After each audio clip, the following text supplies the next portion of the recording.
Welcome to case 2 of Ace, the Great Ace Attorney 2 Resolve. Yeah, it's been a while since I last played this game, honestly. Been like, what, 2 weeks maybe? Fuck, dude.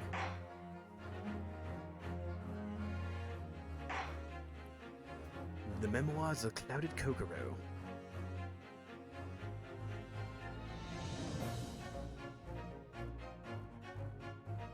Still gotta play it?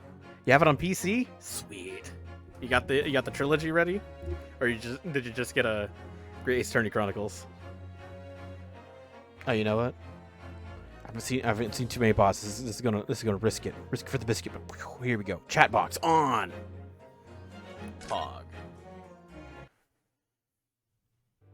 Look at that chat box. Fuck yeah. The Memoirs of the Clouded Kokoro, Episode 2. It was a ghastly tale of a winter's night. One of an invisible killer and a crime perpetrated on the pavement along Briar Road. As the victim lay at death's door, the mystery of just who had stabbed the young lady from behind had been resolved. I guess it's case 3 from the first No game. sooner had my friend saved that Eastern Exchange student from his harrowing plight than in the dim, flickering shadows of gaslight did a second bizarre crime rend the stillness of that very night. I dare say most can still recall the sensational headlines of the day. A second crime? Haunted apartment of death. The condemned Oh, hell Heathen's yes. curse. Gotta The be dread Mr. Garrett doom again. of coal gas. Yet, though the great detective had at once discerned the truth upon his arrival at the scene, it only proved to be the overture that announced the rising of the curtain on a most tragic play. What? My name is Ryunosuke Naruhodo. I'm a fledgling lawyer, just starting out on my journey. 6 months ago, I arrived as a visiting student of law, having made the long voyage across the sea from the Empire Japan to here, London, England. And on the way, in quite extraordinary circumstances, I made the acquaintance of a world-famous detective. I now live in his attic. Currently, I reside in the attic of the detective's own lodgings, from where I run my legal consultancy of sorts. I've successfully defended a number of clients at Britain's highest court, the Old Bailey. You can go see who I defended in the Great Ace Attorney Chronicles right now. Only $40. Only 40 quid? Yes, that's right, sir. Only 40 quid. Look, I'm out of water. That's stupid Tuesday talking to Sai. But since a particularly grueling and unforgettable legal battle 4 months ago now, I haven't returned to the court. In truth, I lost my right to return. But that epic trial was just one small part of an epic tale. A tale which was now about to awaken from slumber. Thanks to a letter that arrived this morning from my homeland. Oh god.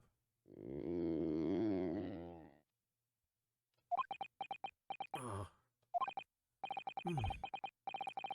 What a delicious smell wafting up the wafting up the stairs. It must nearly be time for breakfast. I better go down to Mr. Sholmes' suite and say good morning to the great detective and his flatmate. Oh, hi, Mr. Scared. 30th August, 7:28 a.m. Sholmes' suite. Ah, Reno, good. Yo, sweet, really? You'll be getting some emotes? Fucking, yo, you gotta show me that shit on Discord. I was just about to call up to you. The bacon's ready. Good morning, Iris. It smells delicious as usual. Before we eat, though, I have some news. I had a surprise this morning. Shh! Not another word, Mr. Naruhodo. This could be just the abstruse thing for my pre-breakfast stagnation-repelling mental stimulation, my dear fellow. Morning to you too, Mr. Sholmes. Ah, yes, I see. So that's it.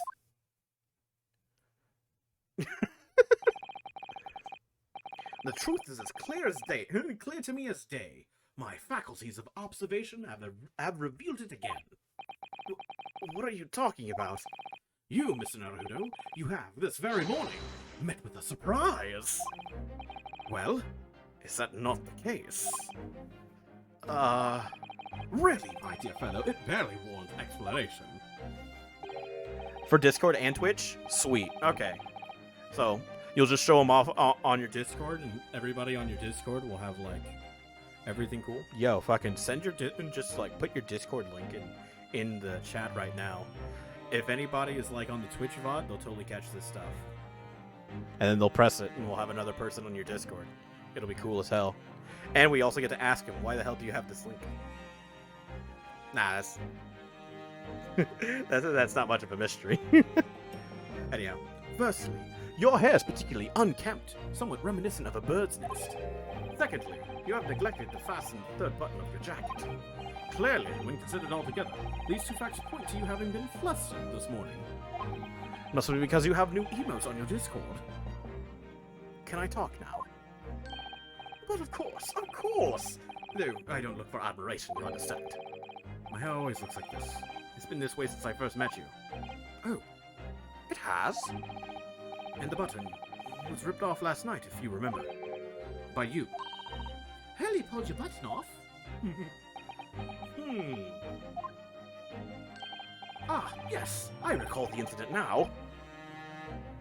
What?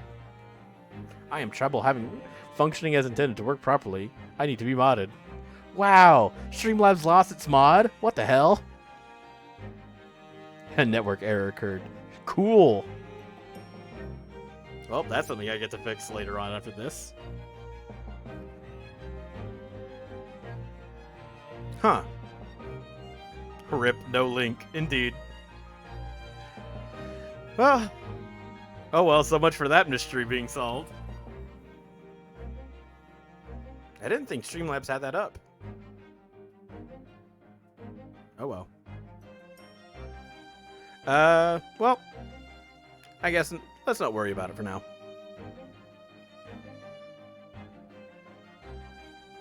Okay.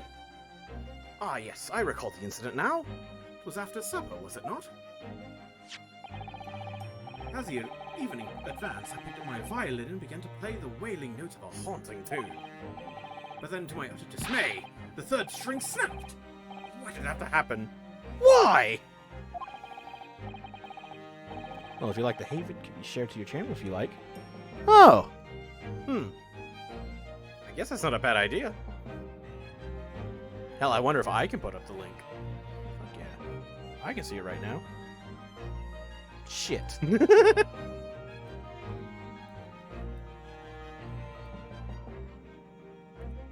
Huh. Does this work? A network error occurred. See if that takes you to the Discord. Yeah, I'll add it to my channel bar after this. Just make sure you send me the what's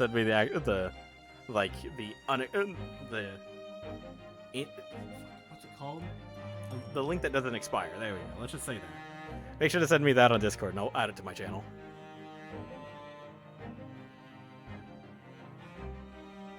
Okay.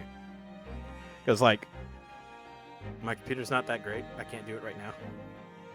If I do that, I could possibly crash my computer. Little wonder, then, that in my fixation, I grabbed the first button I saw and ripped it from its proper place. Well, I'd like it back now, please. It's troubling me that I can't fasten my jacket. And it's troubling me that you expect me to know where it is. Somewhere thereabouts on the floor, one presumes. Helpful. What matters at the present time, my dear fellow, is simply whether or not my detection was an erring. But early, Reno said it when he came in, didn't he? I had a surprise this morning.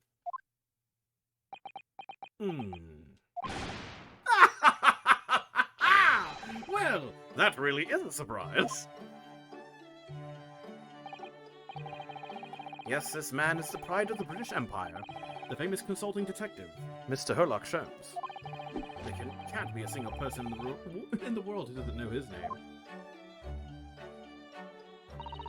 Alright then, enough of this silly conversation. Come and eat this bacon before it goes cold. If you ain't gonna eat it, I'm gonna eat it. That sounds great. And I have a new herbal tea for you to try too. My latest special blend. Ah, yes, Iris. And here we have Iris Wilson, Mr. Sholmes' lodger and companion. And surrogate daughter. A truly exceptional young girl who's the author of a highly successful serialization here in London. Yes, The Adventures of Herlock Sholmes, as published in Rance magazine. So, Mr. Narrator, won't you put us out of our misery? What surprised you this fine morning? Well, I received a letter. From Japan. Oh, from Susie, you mean? Was it? Really? That's right. And she had some rather startling news, in fact. Ah, intriguing indeed. You must tell us all about it over breakfast. Oh yes, what fun! Yay! We get to press buttons now, not just the X button. We get to ask stuff. Let's ask about the letter. This is the letter that arrived from Japan this morning, by international post. Oh, how lovely. Look at Susie's beautiful handwriting. Right. I wish I could read it. And how is your judicial assistant faring, may I ask? She's very well, thank you. In fact, according to what she's written, she actually appeared as a lawyer at the Japanese Supreme Court and won a case. Really? Oh, isn't she wonderful? A cut above your good self, my dear fellow. I've won cases too, you know. Apparently, Mr. Natsume appeared in the trial as a witness. Natsume. No, I don't recall that name. Of course you do. We helped the man. Twice! You know, in those two cases that took place on Briar Road 6 months ago. Ah, the mustached man. So somewhat feline eyes and the mustache. You don't have two mustaches, Hurley. Yes, you could forget those two cases. Made a very deep impression on me. Although, I must confess, the details are a little hazy now. Very deep impression they made on you. Clearly. Startling news! What is the startling news? So, what was the startling news penned by Mr. Sato? Do you remember the case of the haunted lodgings, Mr. Sholmes? Ah, yes. It's very interesting, you know. And you're entirely uncertain that a case of that nature did not occur. It's totally forgotten, then.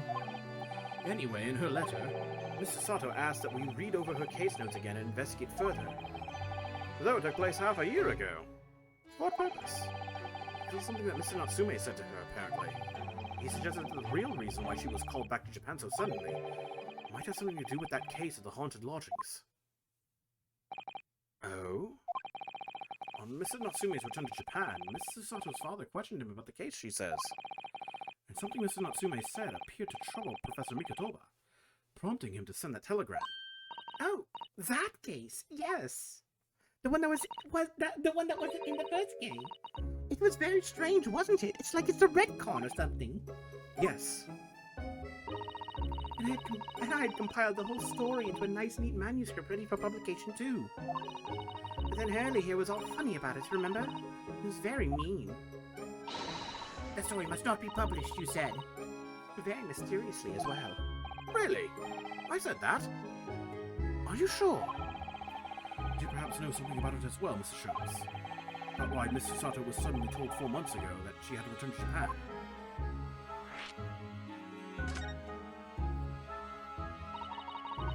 It's been 4 months now since we waved Susie off at Dover. It was such a shock, wasn't it? The way she just suddenly announced that she had to go back to Japan. Indeed it was. Due to a telegram she received from her homeland, I believe. That's right, telling her to return urgently. Yes, because her father had passed away. No! It just said he was suffering from a high fever, the cause of which was unknown. He's not dead! But according to this letter, that news about her father's fever was just a ruse. A ruse? So Susie's daddy lied to her so that she'd make the voyage back home?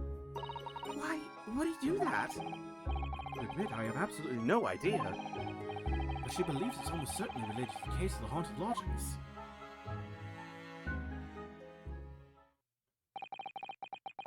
Suddenly you're back to Japan so suddenly like that. I wonder what Mr. Sato's father is hiding. Hurley, do you know what that's all about? Oh, he got dressed. He's ready to go. Ah, well, who can say? What? But you said... Please, I have engagements, my dear fellow. My calendar is quite surprisingly full today. And a stringent analysis of the matter would be excessive, I feel, even if I were quite at leisure. So, man the fault in my absence, won't you, Iris? I will, Hurley. Don't worry. See you later. Ta-ta for now. He scuttled off rather quickly there. I think perhaps Professor Mikotoba isn't the only person hiding something here. Saseki-san was involved in 2 cases, but only one of them was forbidden from being published. By, of all people, Mr. Sholmes. Aha! I found them at last. Iris, are they... The notes about the case? That's right. Susie and I compiled them together. The case of the haunted lodgings. Do you want to read them, Runa? Absolutely. Thank you, Iris. I have no idea what seriously stood hiding in the shadows of this case. But perhaps if I read over the notes again, something might come to light. That's the spirit.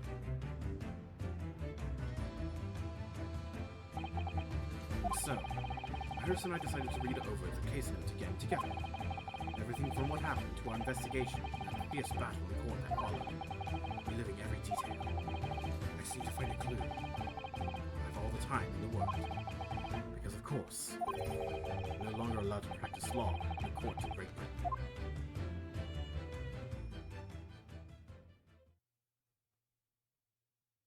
What happened after the end of the last game? 6 months ago, a mysterious incident that unfolded on the wintry streets of London. A young woman was found lying on the snowy pavement of Briar Road with a knife in her back. Fortunately, her life was spared, but she was unconscious for several days following the incident. The fog was thick, and nobody saw her attack her, but by a cruel twist of fate, a visiting Japanese student was walking behind her at the time, and was duly arrested. That man was Soseki-san, and the man who effected his arrest was Mr. Sholmes. Believing in our compatriot's innocence, Susato-san and I decided to represent Soseki-san in court. And after a grueling trial of many twists and turns, we finally managed to prove his innocence. joyous, jubilant jubilation was the man's reaction after the trial, but his jubilant jubilation was short-lived. We received a telegram from Mr. Sholmes the following morning.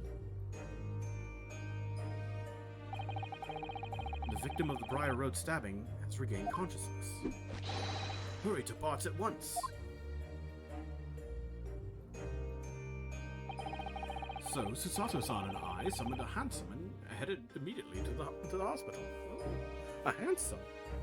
Wow, they summoned Shadow-Terios. Nice. And they rode him all the way there. Giddy up, Shadow-Terios, they said. Giddy up. And thus they made it there quickly. At 5:30 a.m. of all times. Jesus Christ. 21st February. St. Bartholomew's Hospital Recovery Ward. There you are, at last. Good morning, Mr. Sholmes. I think not. Oh. You're late. What on earth took you so long? Your telegram only arrived at 5 o'clock, Mr. Sholmes. It's a 20-minute ride to the hospital. That's right, it's 5:30 now. I think we made very good time. The time is utterly irrelevant. The fact is, I have been waiting for what has felt like an eternity. So he watches my streams. In point of fact, I myself was awoken at 4 this morning by a telegram boy. And feeling it was somewhat unjust that I alone had been roused at such an hour, I sent one to you. Well, thanks for that. Anyway, you're here now, so The victim is over there. She's only just regained consciousness. You should introduce yourselves, and I shall observe from here. So that's the lady who was found on the snow-covered pavement with a knife in her back. Her name is... yes, here we are. Miss Green. What in the world is in this room? What's that? This rounded wooden figure isn't the most charming, is it? Ah, I don't think that's a decoration, Mr. Naruto. It's an artist's mannequin, I believe. I'm usually practicing sketching the human form in different poses. Really? It's not exactly what you call a typical figure for that purpose, though, is it? No, I suppose not. I guess I've never seen one quite so full-figured before. Well, if you want to draw a full-figured person, it's the right tool for the job. Look, there's a photograph in this frame here. Who's this? Oh yes, it's a picture of a young gentleman. He looks to be about the same age as Mr. Green, I would say. Perhaps the young woman's a special someone, do you think? My, Mr. Naruto. I didn't know you had a sense for matters of the heart. Not in the least. I sincerely said the first thing I thought of. I guess I can't look at the reading. Ah, this looks like the patient's treatment notes. Let's see. Do not feed. Is this place a zoo? No, I seem to remember seeing an almost identical sign in our local park. For the pigeons, yes. This is a person. Poor woman. Hope she hasn't read this. Okay. Hello, Mr. Squeakers. It's good to see you again. Good morning.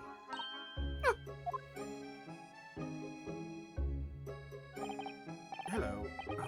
I'm Ryunosuke Naruhodo from the Empire of Japan. No, was it your knife then? Are you the man who... No. I'm a lawyer. And I'm Sasato Mikotoba. Pleased to meet you. Oh no, what? Was it your knife then? Are you the one? No. I assure you, I'm Mr. Naruhodo's judicial assistant. We heard that you'd regained consciousness and wanted to come to give you our best wishes. Best wishes? For me? Thank you. I'm Olive Green. I'm an artist. Well, no, that's not right, is it? What I mean is, I'm trying to be an artist. Well, what I really mean is, I just really want to be an artist. Yo, I understand it entirely. But the truth is, I don't have any talent. I know I don't. It's no wonder I was stabbed in the back. I don't think that's related, actually. Gosh, this young woman seems to bend over backwards to put herself down. Seeing as we're here, we should ask her about what happened from her perspective, I suppose. Ask about the incident. To suddenly be struck in the back by a blade as you were walking along the pavement. What a terrible experience you had, Miss Green. It was so cold that day, and the fog was so thick, I couldn't see a thing. It was 4 days ago now, I think. Is that right? Yes, that's right. I'm afraid you've been comatose all that time. But the case has been solved, hasn't it? While I've been here in hospital, I mean. Indeed it has, my dear madam. Spectacularly by none other than I, Herlock Sholmes. Mr. Sholmes, as you well know, it was Mr. Naruhodo's hard work in court that solved the case. Are you yet to hear what happened, Miss Green? Yes, I'm afraid so. A gentleman from the police force is supposed to be coming to fill me in shortly. Oh, I see. Me coming around seems to have made everyone frantically busy. I'm so sorry. I should never have regained consciousness. It was selfish of me. Oh no! We're all so relieved that you're on the mend, Miss Green. Really, we are. With that kind of attitude, maybe her surname should be Blue, not Green. Olive Blue. For being blue all the time. Dabba-dee-dabba-die. So, you're an artist, are you, Miss Green? Oh no, I couldn't possibly claim that. I'm a fledgling artist at best. Yeah.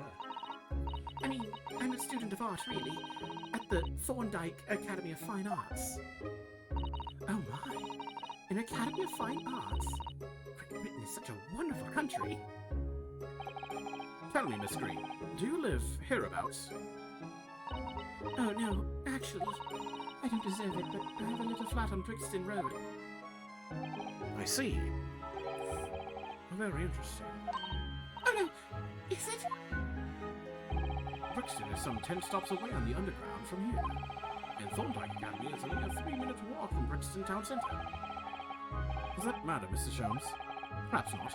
The Briar Road is far less the salubrious part of the town by comparison, dwelt in by those of inferior means, including the maleficent Mr. Mustache. Inferior means? I suppose Seki-san does fit the bill. It struck me as somewhat out of the ordinary for a young fine arts student to be walking in such a district. That's all. What's this? She suddenly climbed up. Mr. Sholmes, you should be ashamed of yourself, prying into a young maiden's private affairs. Oh dear me, do forgive me. If you don't mind, I'm being discharged shortly, so I need to pack up my things. Oh, yes, of course. We won't keep you. Thank you so much, Miss Green. Well... Is there a Mr. Narufoda here? Mr. Narufoda! Narufoda, now. Well, if you're looking for Naruhodo, the lawyer, that's me, but... Ah, Mr. Narufoda, good! This is for you. It's a message from a Mr. Saucy Nutmeg. Mr. Natsume sent a message to me. But why would a policeman be delivering a message from Mr. Natsume? Exactly. What's going on? What's a Scotland Yard constable doing playing delivery boy at this time in the morning? Ah! What are you waiting for? Let me see that. Oh. Well, this is most unexpected. Is something wrong, Mr. Sholmes? Is something wrong, Mr. Sholmes, he says. Have you not seen this note? No, how could I have? It would seem that London's criminals have no intention of letting the great detective rest. A new case calls. A case of murder, no less. We must depart at once. Murder? Colacan! Time is of the essence. But the trouble is, we've yet to read Mr. Natsume's note. I was thinking we ought to pay him a visit in his lodgings once we did. That would be entirely convenient. Convenient? What do you mean? It's all here in the note, my dear fellows. The murder we must investigate took place at Mr. Mustache's lodgings. Wait, what? Alhela! A fiacre at once. Fiacre? What is that? What is a fiacre? Someone look it up. It was only yesterday that Mrs. Saki-san was in court. And we were dispelling doubts about his innocence. Now, the very next day, is the murder at the man's own address? How do you say it? It's all weird. Fiacre. The small four-wheel carriage for public hire. He may very well be the unluckiest man alive. Or so it seemed to us at the time, but we were soon to discover it was worse than we thought. He was dead. Even though I just saw him 2 days later, he's dead. 21st February, 7:18 a.m. Mr. Natsume's lodgings. Ground floor. Oh shit. What on earth? Oh my! The gentleman is deceased without question. He's dead. Locum student, Mr. Naruhodo, Esquire. Mr. Natsume. Oh, why? Why has this happened? Why to me? I've only just got out of court yesterday. I was finally home after 2 days of misery. And then I wake up the next day to this. No one ever to catch a worm like this. A woeful worm without wiggle. I see your nice beards again this morning, Mr. Mustache. Not the horrible Sholmes! Sholmes, come on! Show yourself the door! I never invited you! Mr. Sholmes came here with us. I'm quite sure he'll be able to help you, Mr. Natsume. I am entirely at your disposal, Mr. Mustache. What can I do for you? Oh, hey. There they are. Already. The busybodies. Ah, Inspector Gregson. What a pleasant surprise. Pleasant, is it? Gives me heartburn every time I see your face at a crime scene, Sholmes. Ha! I deduce, Inspector, that your heartburn is a result of your excessive consumption of fried food. Good morning, Inspector. This is a crime scene. Don't you go touching anything. But good morning to you too, Sunshine.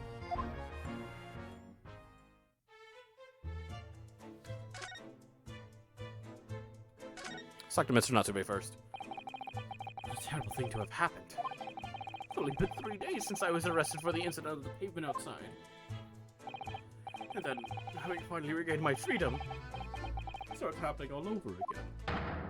Endless existence of excruciating experiences. So, the victim lived here on the ground floor, and your room is just one story up, isn't it? Yes, that's right. In a way, we were neighbors, I suppose. So, did you know the victim? Were you friends?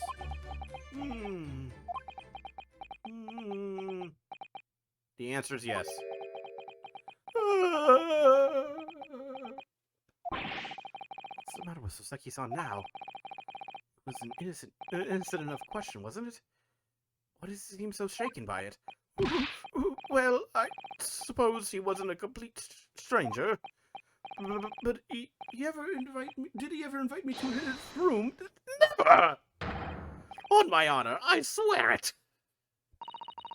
What an extreme reaction. You're probably wishing you'd never asked now, aren't you, Mr. Naruto? When we found him here, I felt wretched. Which is why I sent word asking you to come.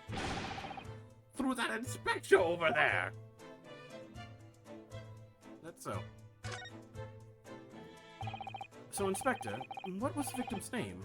Who was he? Mr. William Shamspeare. Mr. William Shamspeare. He was a lodger here. You could probably tell he was an actor. A bit of a dead loss as it happens, or just dead. Mr. Shamspeare. It was the landlord, old Mr. Garadeb, and the other lodger, Mr. Natsume, who found him. The fellow didn't rise at his usual hour, so Garadeb got worried and kicked the door down. But does Mr. Garadeb have a bad leg? Oh, yeah. You're right there. There's that jittery Japanese hunchback over there who actually did the kicking. Really? Soseki-san? The victim was pretty hard up, it seems. Even done some time inside for petty crimes. No money, no place to go, no friends. His only acquaintances were the people in his house. Miserable life, a miserable end to it. So, what exactly is Mr. Natsume still doing here? He's not involved in the investigation, so shouldn't you have sent him away from the crime scene? Well, I'm not saying it's because the fellow looks odd or anything, or they act suspicious. But I thought it would be prudent to take a statement from the culprit. Cohabiter. You nearly said culprit there, didn't you? Oh dear. Mr. Natsume appears to be under suspicion again. Certainly seems that way. He does just come across as such an odd fellow, doesn't he? Oh man. Unfortunate. Anyway, I can't say much until the coroner gets here. But I don't think the fella's been a goner that long. The body's still warm. Even if the inspector would allow it, I don't think I could bring myself to touch a dead body. What are you doing?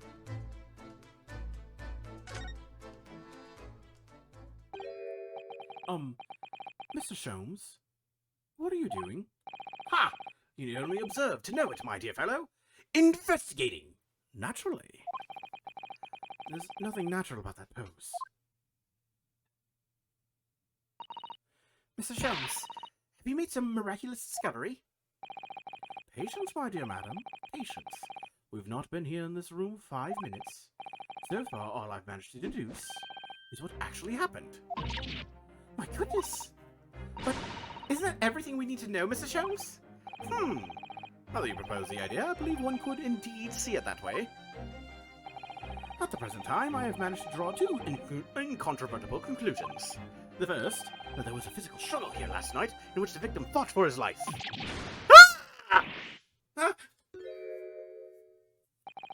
Mr. Natsume, what's wrong?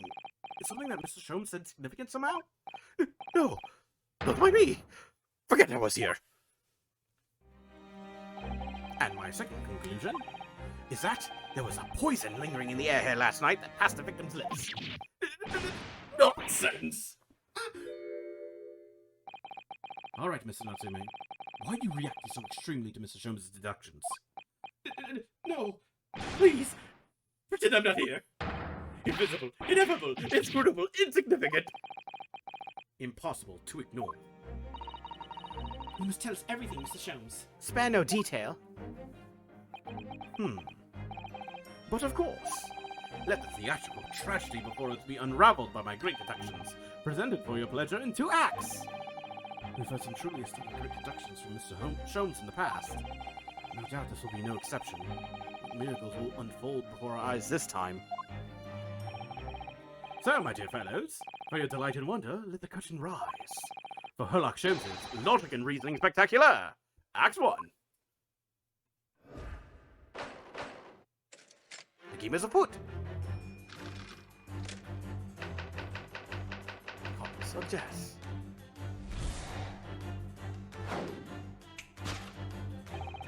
Careful observation of the victim reveals to us the events that transpired in this disconsolate room last night.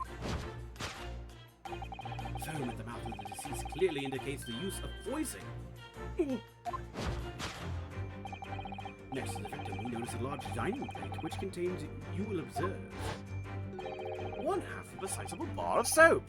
Meaningful, indubitably. Why is the soap set so purposefully upon the dish? Like the victim's last supper, in fact. Yes. Could it be that the man was about to eat it? Of course. The fork reveals the answer. It appears that the young man's appetite was his undoing. Taking up arms in the form of his cutlery, the victim engaged in a deadly battle for his life. Yet the struggle against his hunger was in vain, for in the end, he couldn't resist devouring the slippery feast. But London's foul soap is besmirched by foul poison. Yes, the victim's life was claimed by poison that tainted the contents of the plate. The soap and the lather about the young man's mouth are too perfectly matched to ignore. The cause of death was clearly intoxication due to excessive ingestion of foul soap. Though personally, I have a greater interest in the taste of foul candle wax, of course. Poisoning from soap ingestion. What? Suicide or murder? The cause of death identified, we proceed to Act 2, where we ponder the next question. Was this suicide or murder? The audience will recall that death occurred during the victim's last supper.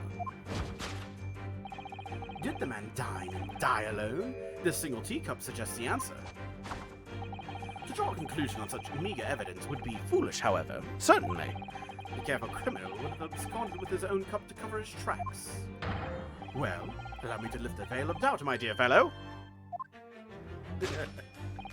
Indeed, what reveals the answer, of course, is the broken lock.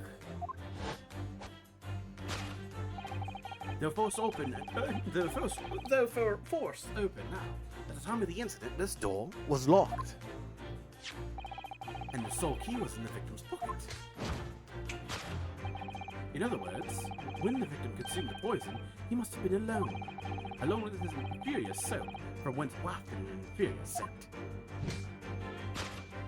And with that acrid aroma lingering in the air, the victim met his end, in tragic solitude.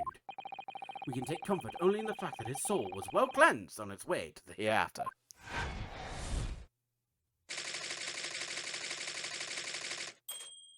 I see. No possible perpetrator present. Thus concludes the final act of Herlock Sholmes' great deduction. Seems simple enough, right?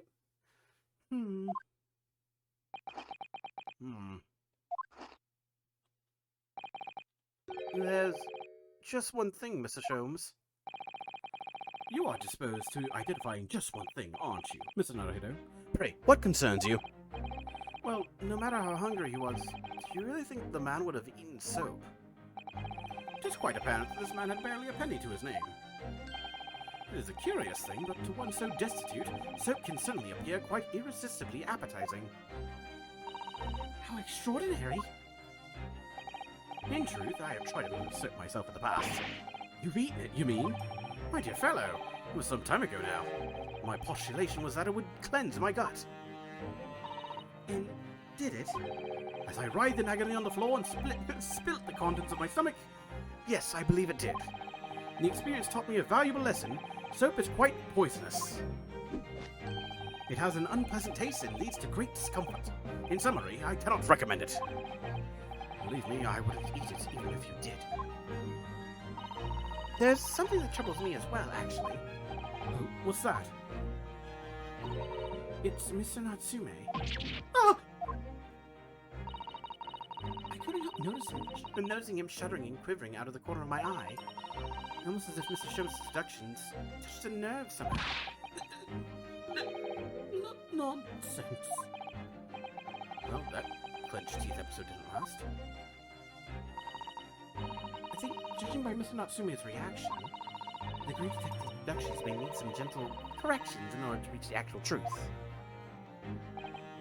Yes, Mr. Sholmes' observations and deductions are sometimes a little too sharp. There's a tendency to hit the nail on the side of the head and drive it in at an obtuse angle. When he does that, it falls to us to straighten things out. Alright then, let's see what we can do. Yes, we must pick out the keywords in Mr. Sholmes' quite brilliant deductions and discreetly exchange them for something that makes a little more sense.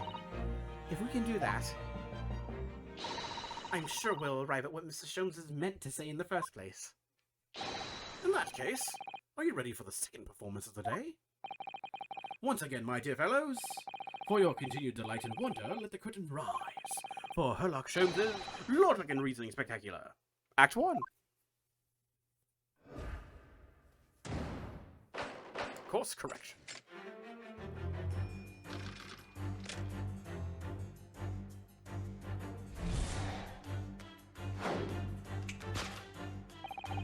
Careful observation of the victim reveals to us the events that transpired in this disconsolate room last night. Foam at the mouth of the deceased clearly indicates the use of poison. Next to the victim, we notice a large diamond plate, which contains, you will observe, one half of a sizable bar of soap. Meaningful? Indubitably. Why is the soap set so purposely upon the dish, like the victim's last supper, in fact? Yes. Could it be that the man was about to eat it? Of course, the fork reveals the answer. Well, you can't deny that a fork implies a man was eating something, or about to eat something. Yes, that's true. If I were to decide to eat some soap, I would prefer to use a fork than to attempt it with chopsticks. Of course, only half of the bar of soap is left on the plate. But might there not be some other explanation? Something material that proves whether or not the man really ate some soap.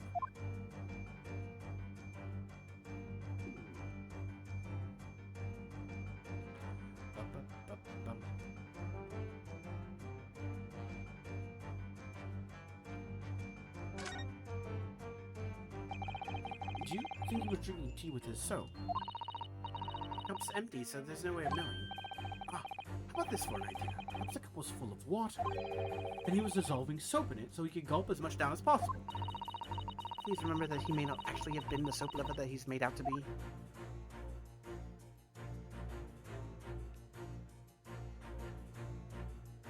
What? What is this doing here? Look, there's more soap on the floor here. Mr. Shamspeare must have really loved this stuff. Let's not jump to conclusions, Mr. Naruto. Look closely at the soap. Do you see that it would fit together perfectly with the half bar on the table? What the? How can that be? I think that they are two halves of the same bar that broke apart.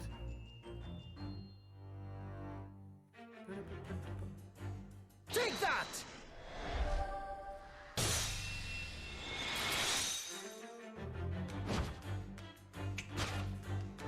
Could it be that the man was about to eat it? Of course! The other piece of soap reveals the answer. It being the other half of the soap on the table. In short, the victim was not eating soap at all. But it's obvious, really, for no depths of hunger could drive any man to attempt to eat soap. Even I, with my unquenchable thirst for practical knowledge, took only a single bite. But that begs the question of how the man was poisoned, because there's no sign of any food at the table. An excellent observation, Mr. Naruto, and one that furnishes us with the answer we seek. For London's foul soap has been besmirched by foul poison. Yes, the victim's life was claimed by poison that tainted the contents of the plate. Mr. Sholmes is still pushing the soap argument then. Perhaps he's suggesting the man licked the soap rather than ate it. If soap in London is that poisonous, I don't think I want to be washing my hands with it. There are no signs of any food in this room at all.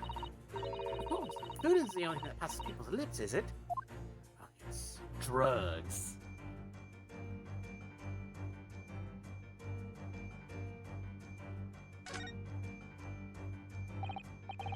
Yes, a Western vessel for the serving of infusions of dried tea leaf.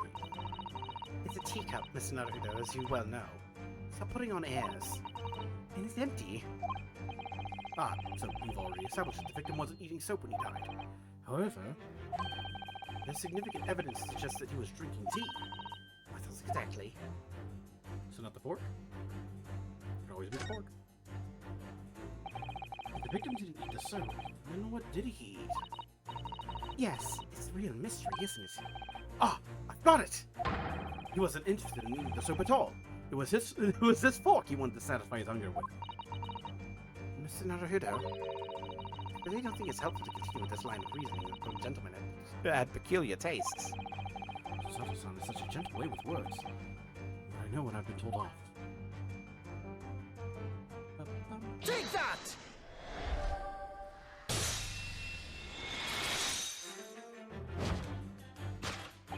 Yes, the victim's life was claimed by poison that tainted the teacup.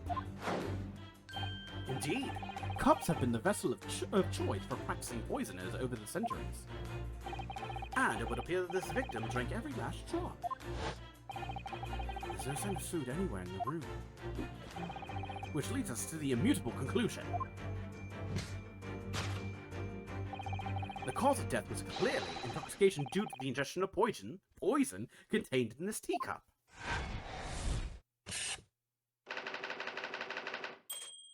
Poison in the tea. Solved.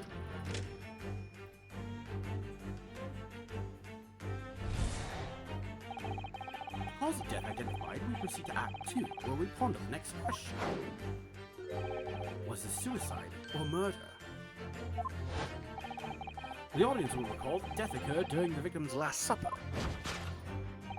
Did the man dine and die alone? This single teacup suggests the answer. The Western vessel for infused hot drinks again. It's already featured heavily in our deduction so far. Yes, we can imagine that shortly before his death, Mr. Shamsby was having a drink of tea. There would be nothing remarkable about that. What troubles me is Mr. Natsume's reaction when he heard Mr. Sholmes suggest it. There's more to this deduction than it seems. We must closely examine the scene of the crime again for some more clues.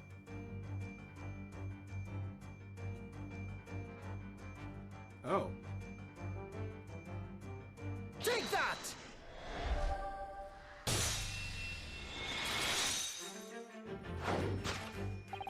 Did the man dine and die alone? This other teacup suggests the answer. Yes, there were two teacups in this room all along. In other words, this is a strong indication that at the victim's Last Supper, there was a guest present. At the very least, we can say now with certainty that somebody else was here in this room last night, taking tea with the victim. What are you talking talking about? Utterly, unbelievably, unjustly unreasonable. To draw a conclusion on such meager evidence would be foolish, however, certainly. In which case, what more can we deduce about this possible guest at the table? Well, allow me to lift the veil of doubt, my dear fellow. Do you mean to say you know who exactly was in this room at the time of the victim's death? Indeed. What reveals the answer, of course, is the broken lock. I'm not sure I like where this deduction is going now. I'm afraid it's too late to go back to the halcyon days of eating too much soap. But the identity of the guest who was here last night when the victim passed away is something I have a very bad feeling about. Well, you could try to ignore your feelings, but we cannot ignore the truth, Mr. Naruhito. No, I suppose not. Time to look around again. The empty bottle. The pile of books. Well, well, a pile of books. Candle. Even Mr. Shamspeare didn't eat candles, it seems. We've already established that he didn't eat soap either. Do you think perhaps the guest brought this candle here last night? Even if he or she did, doesn't reveal anything about the guest's identity. Good point. Here's my idea. Snuffed out like that candle will be. If you sigh so deeply, Mr. Naruhito, you're in danger of blowing out the flame.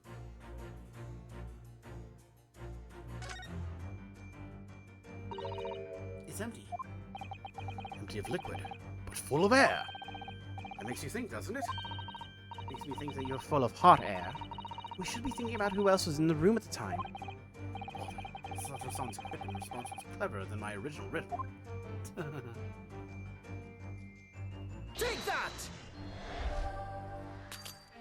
Oh. You will observe that there's a pile of books here. Yet clearly, no one man could hope to read 3 whole books. In other words, there must have been someone else in this. I must warn you, Mr. Naruhito, that a sprinkling of phrases such as "yet clearly" and "in other words" will not fool anyone. But I always hear you using turns of phrase like that in your deductions, then more full of you. If you will attempt to emulate the ways of a great detective, you must first identify the greatness.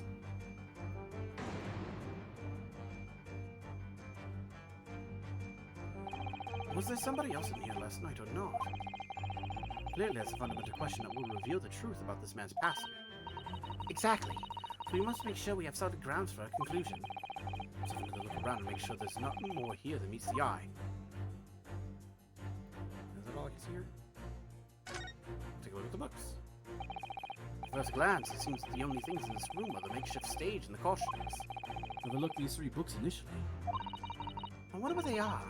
Let's see, the titles read Picture of Monsieur Lecoq, Canterbury Yearnings, and A Meal for Gaboriau.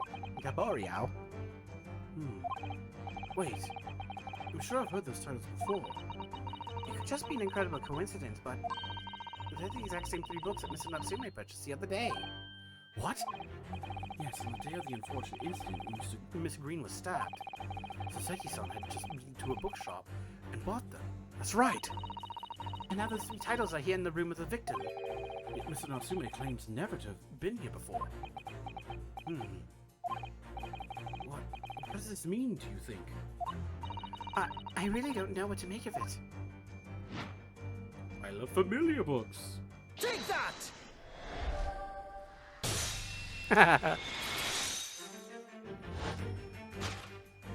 Indeed, what reveals the answer, of course, is the pile of familiar books. Quite so, it's no mere coincidence that these 3 titles are here in this room. It's the link to the truth. Ah! Mr. Natsume, you purchased these books 4 days ago at a second-hand bookshop. That's just a coincidence. In that case, will you be able to bring the same 3 titles from your own room? Will you not? This very moment.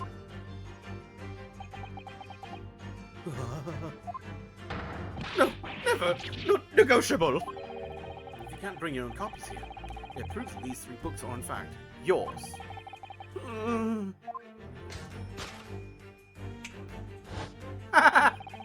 Having purchased the books 4 days ago and returned to your lodgings, you were arrested the very next day. So you could conceivably have bought the books here on that evening, but you never mentioned that. In other words, you could only have brought these 3 books here to the victim's room.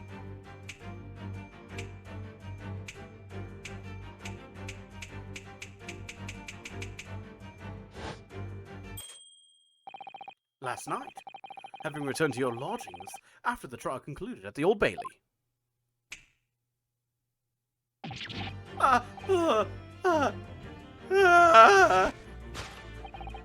In short, there's only one possible conclusion. The victim died here in this room last night as a result of poison. And that same night, the victim had a visitor. And that visitor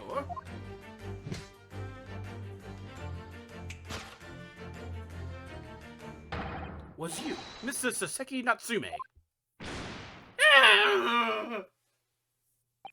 Thus concludes the final act of Herlock Sholmes' great deduction.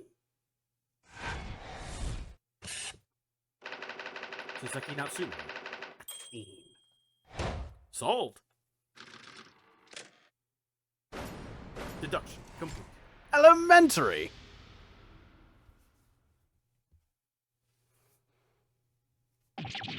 God, this game's fun. Just imagine if anybody could do that in real life. Talk with Herlock Sholmes the whole entire time. Not again, not again, not again. Not again! Oh, Mr. Natsume?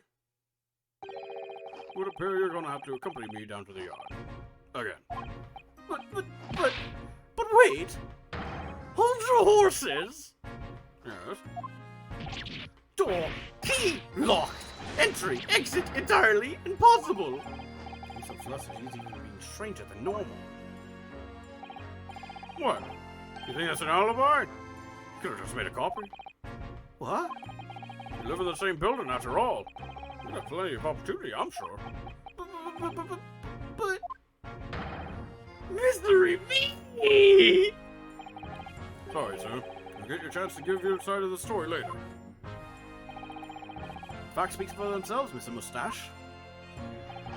Oh, you horrible Herlock Sholmes! I think he's found himself an arch rival now, hasn't he?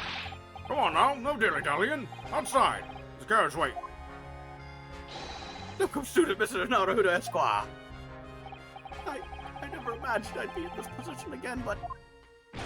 You have to help me! Please! Please! I'm innocent! Alright, I understand. We'll come to your cell later and talk about it. And one more thing.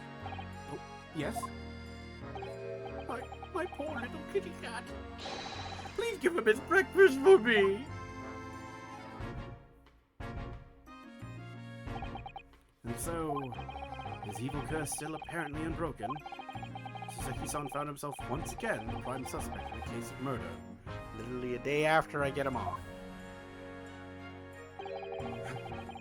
Thanks to the incriminating deduction of the great detective. My dear fellow, that honor belongs to you!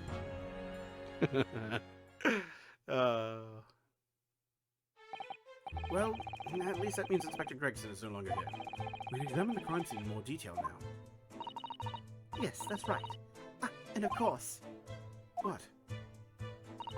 Have you forgotten what the inspector mentioned before? It was the landlord, Mr. Garrideb, who discovered Mrs. Shamspeare.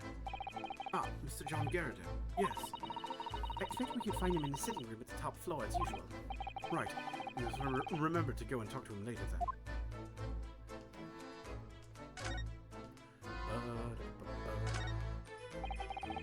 This is a glass wall light, isn't it? It must be connected to a gas pipe in the wall. Gas lights? A gas stove? London really is a city of gas. There's a joke in there somewhere.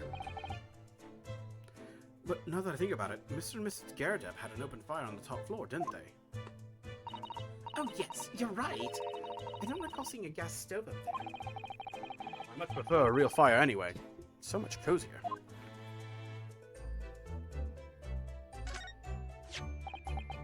And here we have another disproportionately large machine. This looks like a meter of some kind. Ah, this is a gas meter, I think. It seems that in this district, residents pay for gas as they use it with points. Ah, I see. Yes, now that you've pointed it out, I see that there's a slot here. A slot just here that looks like it would take a coin. So you mean if you put a coin in here? That's right. That would buy you about 2 hours of gas for lights and heating. So if you're a poor person with no money, you'd have to sleep in the freezing cold. Yes, or if you were a scatterbrain with no change because you forgot to exchange your money at the bank. Thank goodness there's no meter in our office. What is all this stuff? Look at these extravagant bright costumes. Somehow they look out of place in this room with this grim, shady goings on. This one looks like a king's attire. A king? Always dreamt of being a king. I think you'd be more suited to a feudal lord, daimyo, or such like. You with the Chonmaje? Fuck, how do you say that? Chonmaje? Chonmaje? Chonmaje Topknot? Every Japanese man would see a Chonmaje. Oh, you look wonderful with one. You already have the sword. Can you imagine what would happen if I walked around the streets of London with a Chonmaje and the sword? Wow. There's not much on these shelves, is there? Just this wine glass and bottle. And both of them are cracked. Yes. Not much use, are they? What's the matter? Oh, I was just reminded of the Reaper, that's all. Prosecutor Lord Van Zeeks. He seems so reckless with his wine glasses. I was thinking it's a waste and that he should donate some to the needy. You can suggest it next time we meet. What's that? What's this? It looks like part of an envelope, I think. Yes, I think you may be right. Perhaps it was torn off when the letter was opened. Is that significant? Well, it's a little out of place, perhaps.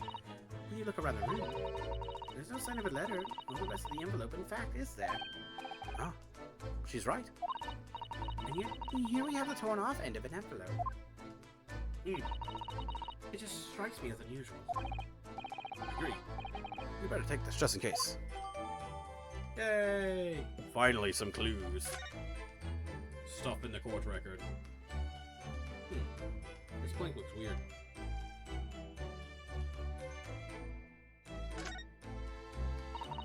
This is some sort of makeshift stage, I think, isn't it?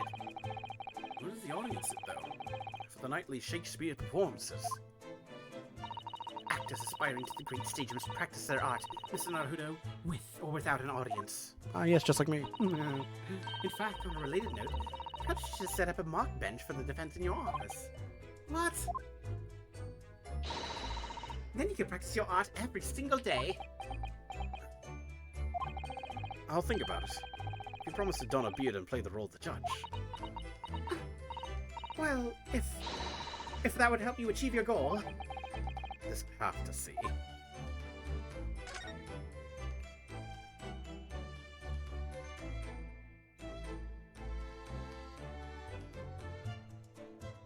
Ah, of course. The last thing to look at, the body.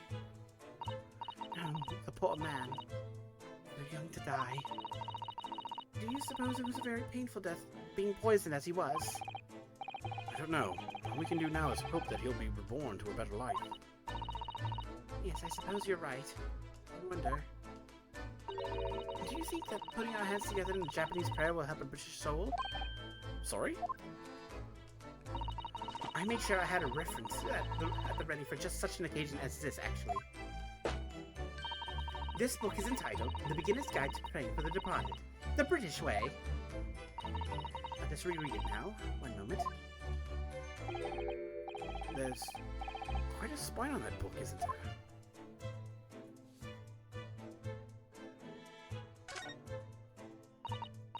Ah, one of the teacups that Mr. Shamsby and his guests drank from last night. Don't go drinking from them, Mr. Naruto. There's a bit of poison inside. I'm not planning on drinking any, don't worry. Anyway, the cups are both empty. That's true. So one was Mr. Shamspears, and the other must be the cup that Mr. Natsume was drinking from. Seki-san wasn't poisoned, of course. Perhaps we should take these so we can examine them in more detail later. Their teacups has been entered into the court record.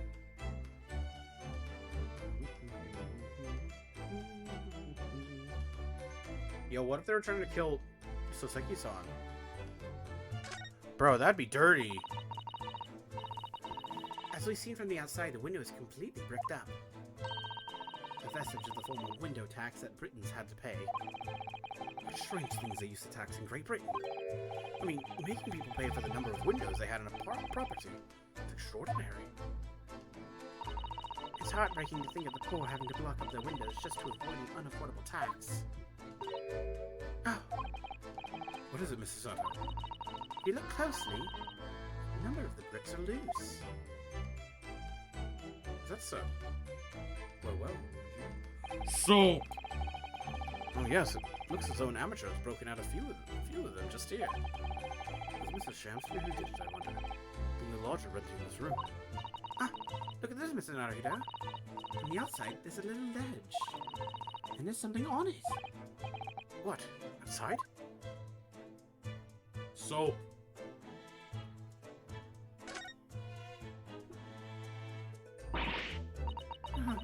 It's so cold outside.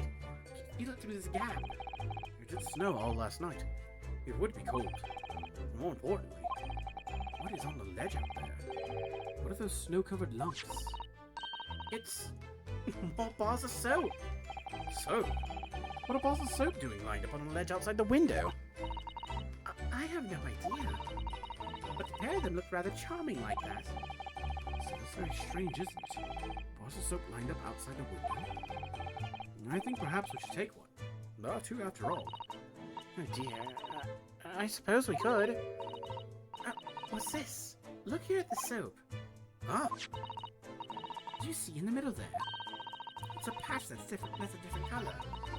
It's sort of transparent, but some sort of fancy design, I suppose? Only in Great Britain. it looks like the Hinamaru flag of Japan, doesn't it? How wonderful. It's probably a very expensive brand. Expensive. What's it doing in this ramshackle old room? The bar of soap has been entered into the court record. One of two that were found there. the hell? What is soup doing? Soup. What is soap doing in a window? Looks like you're having a good soup around there. Oh shit. Inspector Gregson, back so soon? After I threw that little Japanese fellow in the clink, I went and reported this to the investigation division. 5 minutes' time, this place will be cordoned off by the yard. Oh, I see. Well, we'd better be leaving then. Poor Mr. Natsume must be feeling very low, being back in the cell again so soon. I'm sure. We should probably go and... What's wrong, Mr. Naruto?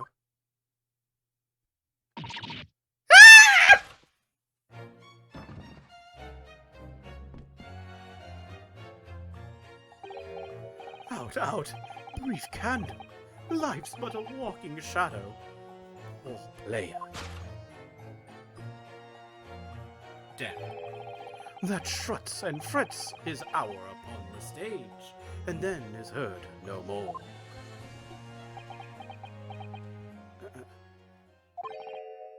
Now, how soundeth the next part?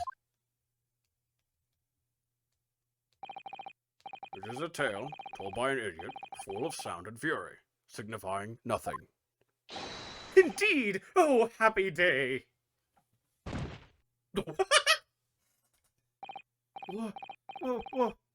Whoa! Walking Dead!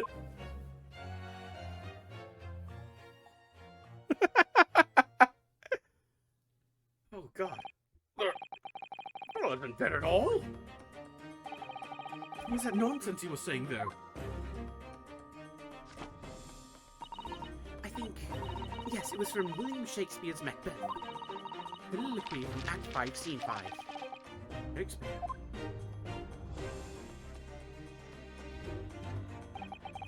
So it was. The victim, Mr. William Shamspeare, came back to life. If the man had indeed been poisoned, it transpired that it had killed him. He was taken by emergency carriage to a nearby hospital for treatment. And Inspector Gregson evicted us from the scene of the crime. Whatever that now was. Attempted murder now. Hey, it's that guy. 21st February, Briar Road. Whatever do you think will happen now? Good question.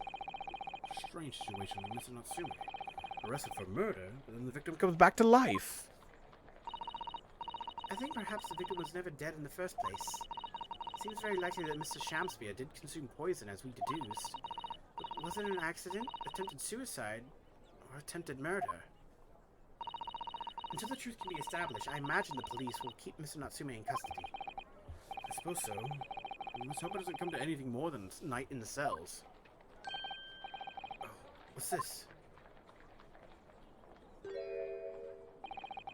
What's that man doing over there? It looks like he's trying to see into Sasaki-san's lodgings. Is something wrong, Mr. Naruhito? Excuse me? Could we have a word? Ah!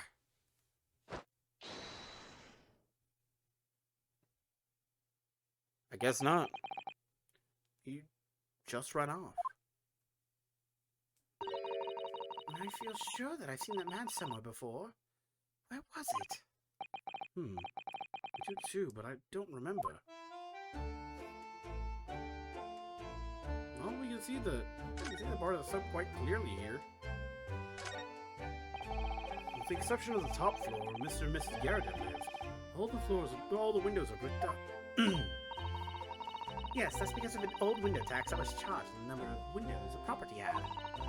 In order to pay less tax, the poor members of society filled in many of their windows. But the tax has since been abolished, hasn't it? So the windows could all be opened up again, surely. Unfortunately, it would appear that the residents of this district can afford to pay to have the work done. Yes, it is a sad state of affairs.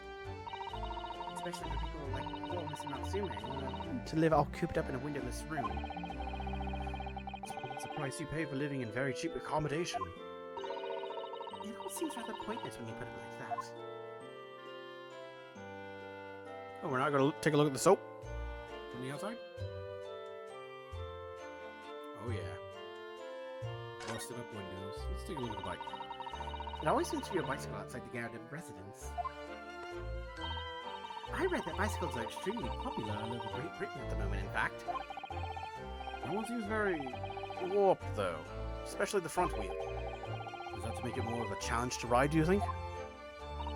No, I'm afraid that maybe a result of the rider's incompetence. For the front wheel to be so badly warped, I'm afraid the rider must have been similarly afflicted. Then there's a good chance Mr. Natsume has been practicing on this bicycle, I think. Oh dear. I fear you may be right. The Garrett household and Mr. Natsume's lodgings in a prominent position there in the corner. Sometimes when I look at the building, I can't help feeling that it's at a bit of a slant. It does rather look as though it would collapse in even the smallest earthquake, doesn't it? And isn't it supposed to be haunted as well? They might have a hunch as to why it's had such a hunched back.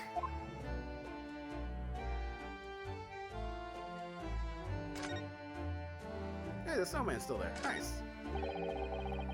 Why has somebody built the snowman on some sort of pedestal, do you think? That's not a pedestal, Mr. Naruto. It's part of the snowman's body. Really? But it already has a perfectly good body. Well, it's true that British snowmen are usually made with 2 balls of snow. Perhaps this is a foreigner. Now we're looking at him as if he's strange. Poor man, I know how he feels. Failing, it's Japanese and British 2-ball snowmen that are the strange ones, isn't it? After all, real people do have 3 sections: head, torso, and legs. Do you ever think that perhaps you think about things too much?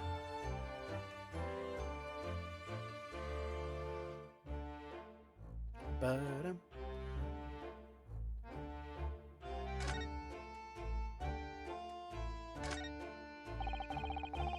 London's blanketed in fogging in the day. The sky is covered in cloud. But if you look carefully in the distance, you can just make out the Crystal Tower being built. Ah, the Crystal Tower. The centerpiece of the great exhibition that's about to open in 6 months' time. And of course, the most important raid in all of Final Fantasy XIV. Everyone's talking about the great exhibition of London at the moment, it seems.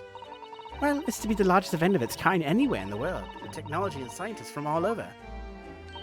I can't wait for it myself. You think visiting students from the Far East like us will be granted entry? The last great exhibition was held in London and had more than 6 million visitors, it seems. And this time the British are determined to make it an even bigger success, to outdo the Paris Exposition. I see. That's an incredible number of people. With so many people expected to attend, we should easily be able to sleep in unnoticed. There's always the honest approach of buying tickets at the main entrance, Mr. Naruto. A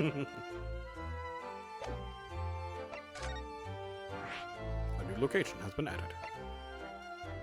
Oh, right. That's right. We said that we wanted to go to Mr. Garredeb's room. Go talk with him. Let's go talk with Mr. Garredeb. See how he's doing. Holy crap, the room is clean. Oh my god. 21st February, the Garredeb's room. You know what? Actually, hold on, wait. I'll be right back. I want to go grab a drink of water real quick. So, yeah. Pause that Spotify stuff. You can hear me. I'm back. Really needed that water. Oh, my throat. All right, so that would have been... I'll write that down somewhere. Switch back screens. And let's get back to it. Oh, boy. Whew. Trying to remember how to voice Mr. Garredeb. Here we are again. The eccentric landlord's eccentric top floor abode. It's cleaner. We're here because Mr. Garredeb's the one who discovered the incident this morning, don't forget. Of course. Ah, you chaps, huh? Yes, good morning, sir. Thank you for your cooperation in court yesterday. It's quite a trial. As much for Mr. Garredeb as anyone, really. Keeps her back here after all that business at the Bailey yesterday. I expect to wake up to more bally nonsense this morning. I wonder if you wouldn't mind telling us exactly what happened, Mr. Garredeb. Yes, I suppose you'd like to know about all that dead loss of an actor chap in the ground floor room. Those were exactly Inspector Gregson's words, weren't they? Oh, take your time, man.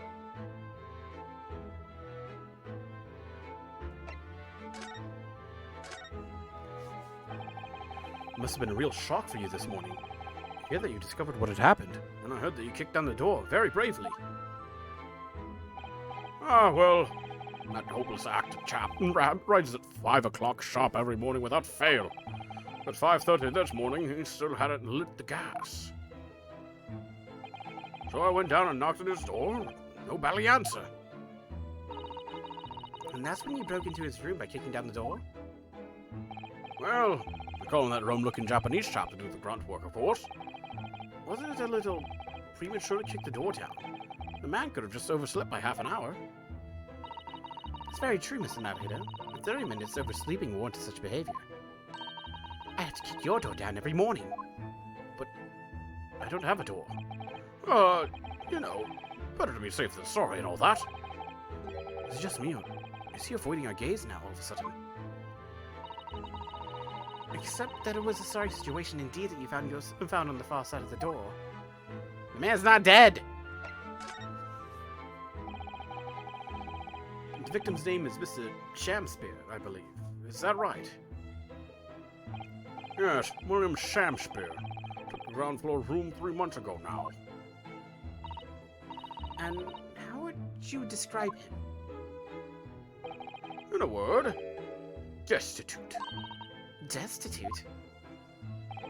Well, let's face it, the only redeeming feature of that room is the cheap rent. Anyone wanting to live in a place like that is either broke or has a belly screw loose. So hard to choose which category Sasaki-san would fall into. Mr. Naruto, that's a little rude. Listen, I wasn't thinking out loud to you. He was doing research as well. Research? Into what? Shakespeare, of course. Shakespeare. Read a few plays of the old bard myself, you know. Romeo and Hamlet and all that. Yes, William Shakespeare is England's most highly regarded classical playwright and author. He's known as Sao in Japanese, as you know. Many of his works have already been translated. Seems incredible that Shakespeare was shortened to Sao, though. Someone was too heavy-handed there. There were a lot of costumes in the victim's room, actually, weren't there? Of course, Mr. Natsumi is a scholar of English literature as well. Imagine he and Mr. Shamsubu would have much in common. Shakespeare interpretation disagreement leads to shocking murder. So it's not that. Mr. Naruhito? Really? How rude! I didn't say that out loud! After Mr. Natsume's trial yesterday, you came straight back here, I believe, didn't you? Did you notice anything strange between then and this morning? Oh, no. Must have been about 6 in the evening by the time I got home. Snow was coming down rather heavily, as I remember, and it was completely dark already. That failed actor chap was out at the time. Mr. Garrett noticed there was no light from his room or something, I suppose.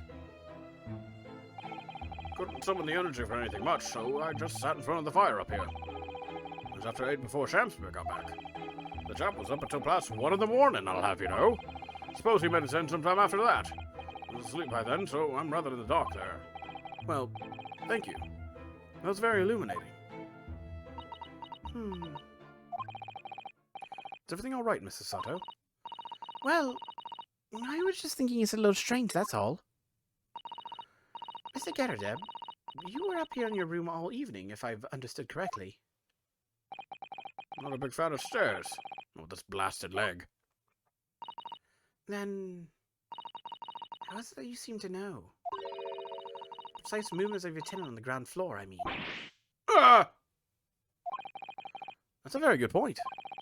I can imagine that you could hear noises from the ground floor all the way up here. Does this old man like to spy on his tenants? Is that it? I say, I know what you're thinking. It's a bally outrage.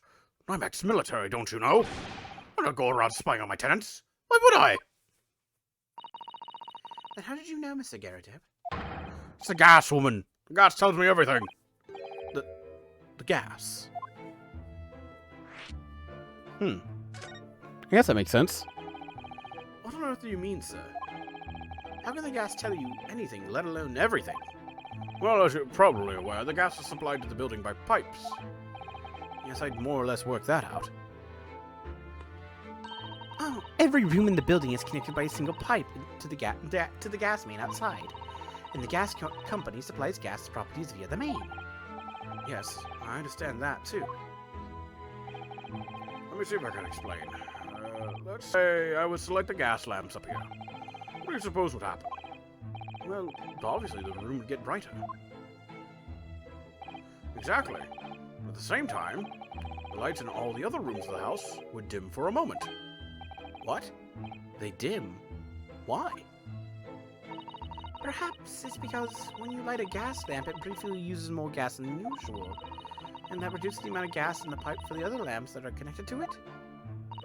And that might explain why the other lamps dim momentarily, mightn't it? Yes, of course, because everything is connected to a single supply pipe. Is that supposed to happen, though? Sounds rather undesirable. Totally good point. Fact is, the gas company's pipes in these parts are pretty hopeless. Long worn out. You barely got any gas in them to start with. Opposite's also true, of course. See which lamps up here, they glow brighter than the rest of the house. Ah, right, I see. So by watching the flickering of the lamps in one room, you can determine what's happening elsewhere. You've got it. Oh, of course. Because when people come back home in the evening before they go to sleep at night, what they're guaranteed to do is either light or put out their lamps and fires.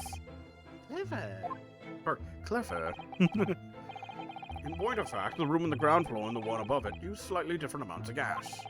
But watching the lights in here closely, I can work out almost exactly what's going on in the whole house. Gosh. It's fascinating, Mr. Garradeb. Absolutely fascinating. Oh well, nothing to it really. Can't really see that it's going to help us with the case eited. I'd like to know, why Mr. Garrett was so interested in what his tenants are up to in the first place. I feel like there's more to it than idle curiosity. Well, we've done as much investigating here as we can, I think. Perhaps we ought to go to the prison and speak with Mr. Natsume again. A good idea. Later, Mr. Garrett. Till next time.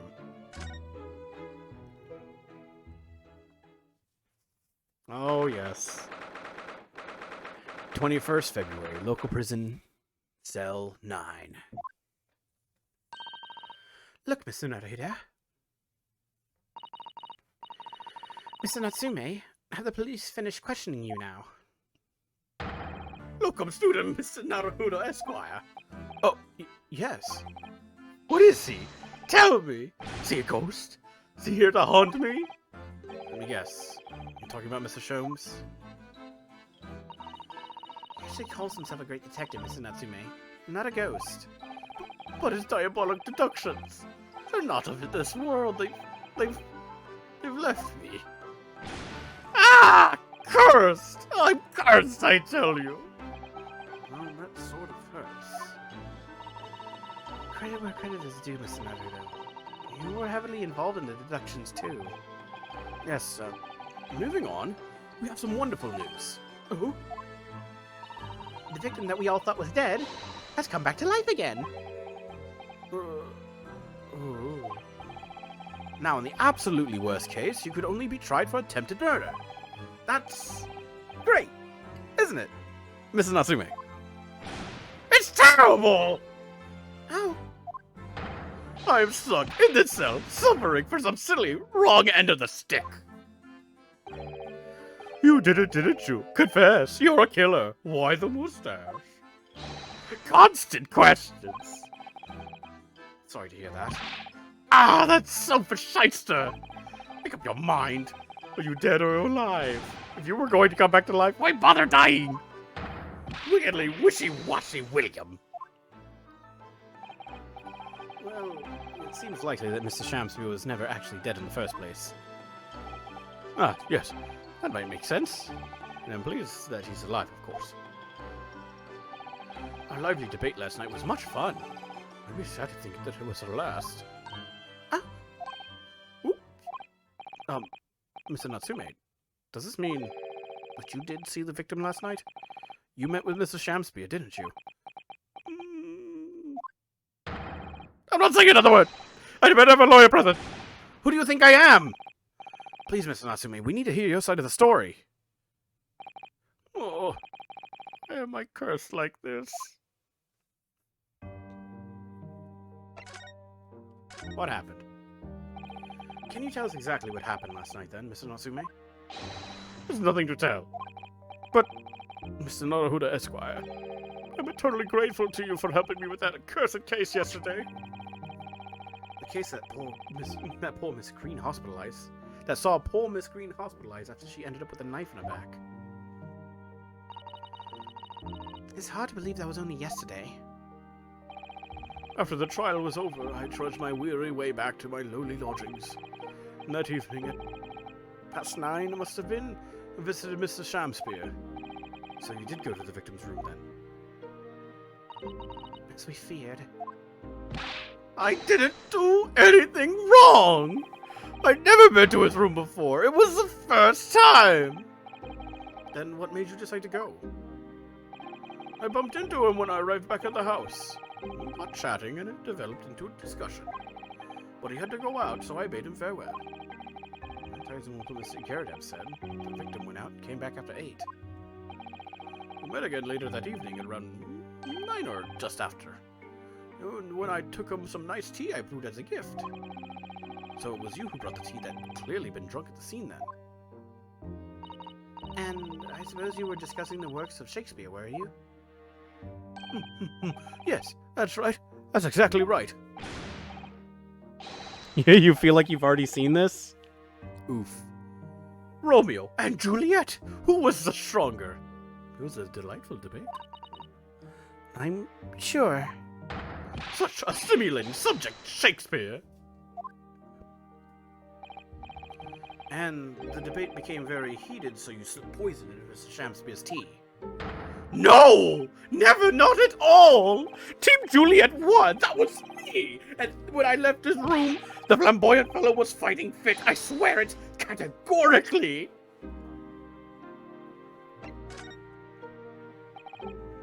Mr. Natsume, you often say the same thing about yourself, I've noticed.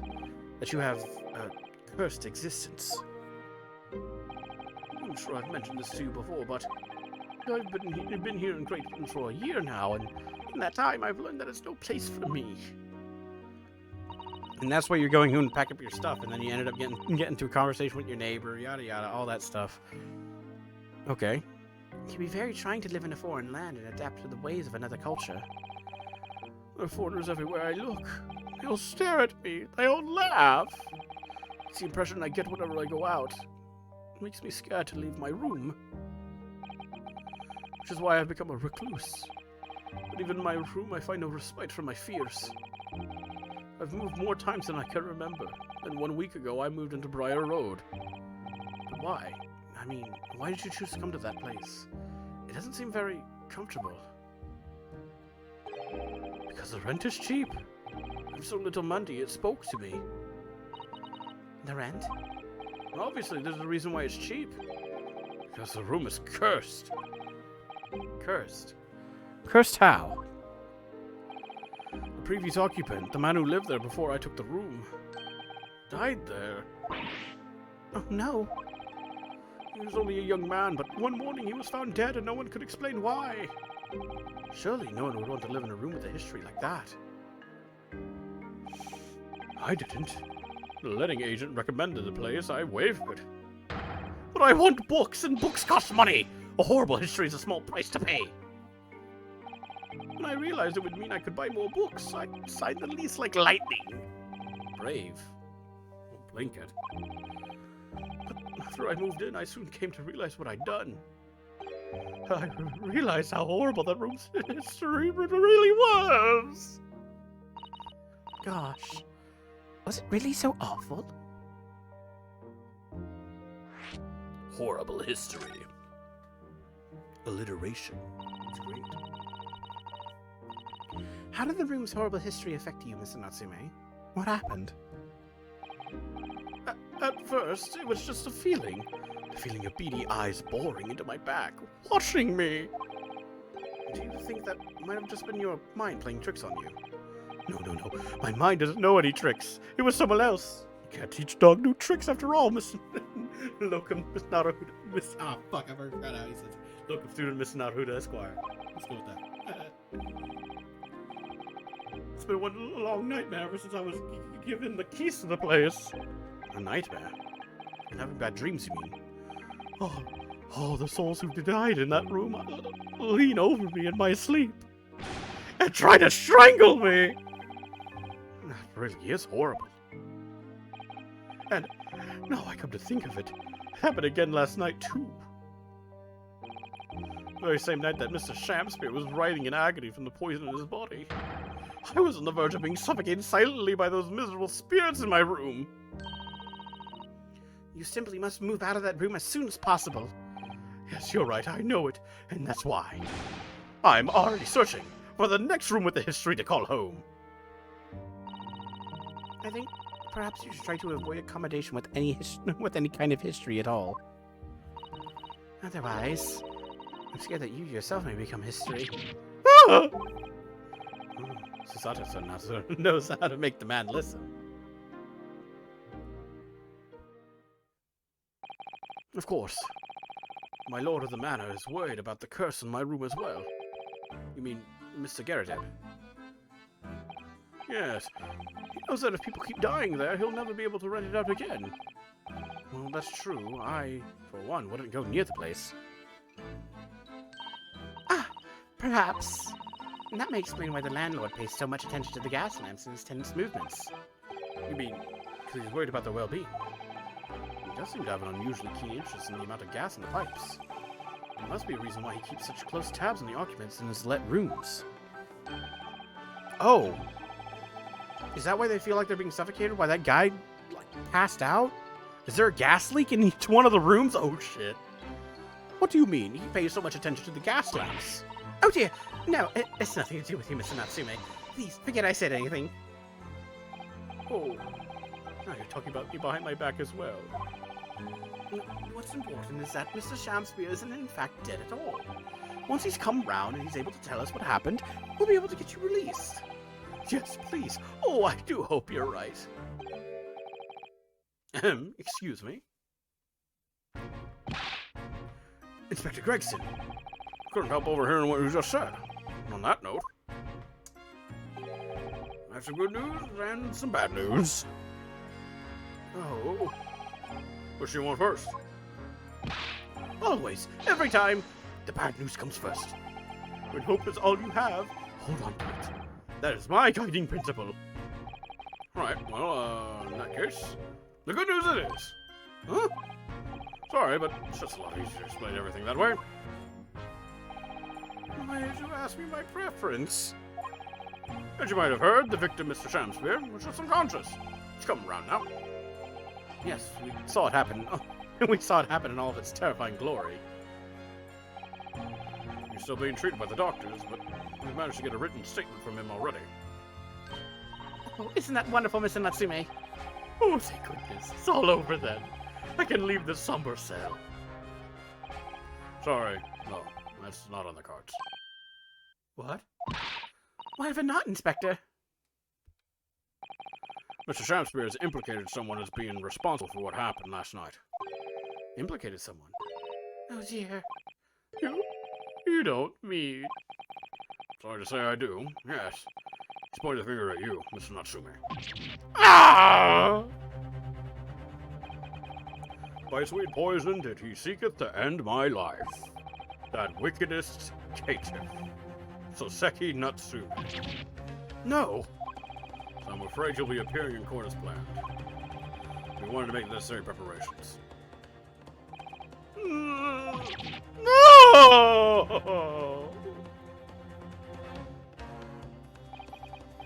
And so, once again, Soseki-san found himself having to take the dock in the Old Bailey. Whether his room was haunted or whether he was just terribly unlucky, I knew I had no choice. The following day I would represent him in court, and do my utmost to break the curse that blighted him. So he can return home once and for all. Christ alive. To be continued. I like how this is pretty much just a rerun of like of what happened in the last game. Oh yeah, if you missed our last game, you got to defend the great and noble Natsume Soseki. Soseki Natsume, my bad.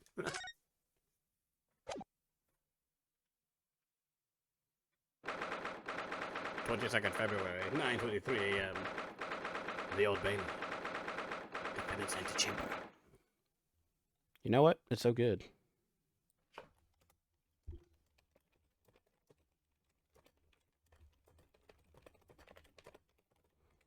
I'll just change the title. There we go.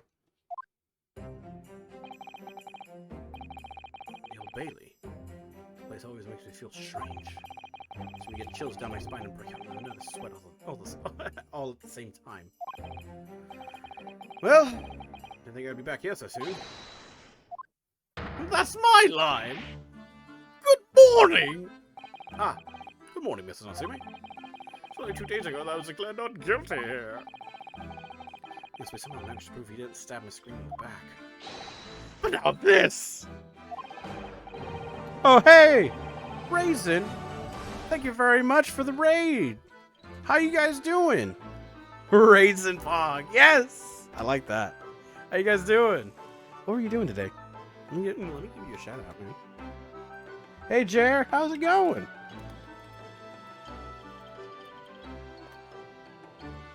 Relic grind? Oh, yo, you doing Bajda? Woof. Or like, is it an old relic? Because I know I'm working on like old relics and whatnot. Well, thank you. That's pretty much what I just have this, what I have this for. Thank you, Demon. Thank you, Foxy. Oh, Christ. Oh, God. People are following me. Ah. You're so cool. I currently have the alerts off because I don't know if the bots are gone yet. There are a couple of bots that followed me a couple of days ago. I'm a little scared. Do I at least have the chat box up? Yeah, I do. Okay. Budget times. Oh yeah, I still have to work on my relic weapon for my tank. Oh, I'm not gonna do that. I don't want to grind. Don't make me grind, guys. But yeah, for those of you that don't know, hello, I'm Bewitched Riddle. You may have seen me a couple of times in Raisin's chat before in the past. Oh man, but I haven't checked out a stream. Oh, in a long time. I'm sorry. I should totally do that. Shit. I feel silly now. But yes, I'm Bewitched Riddle. I tend to play a bunch of variety of different games. Currently, I'm just kind of like reading Ace Attorney out loud because it's fun. I like doing all sorts of different silly little voices. They're cool. I love it. If you haven't played an Ace Attorney game, this is a great place to start.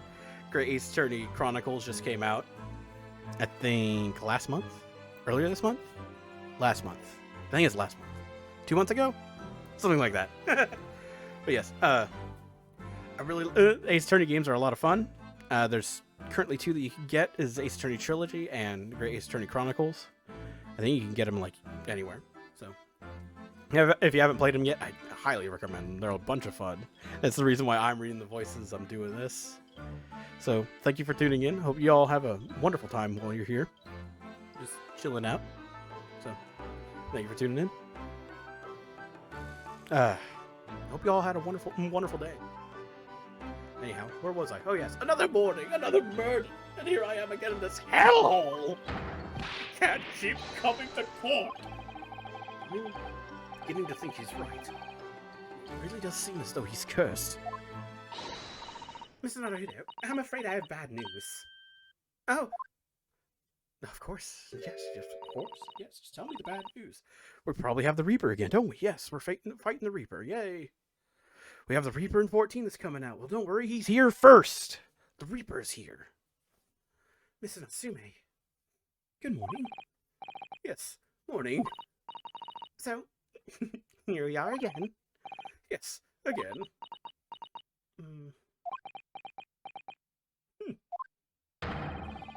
Listen to Miss Mikatoma Inquirers. What's the bad news?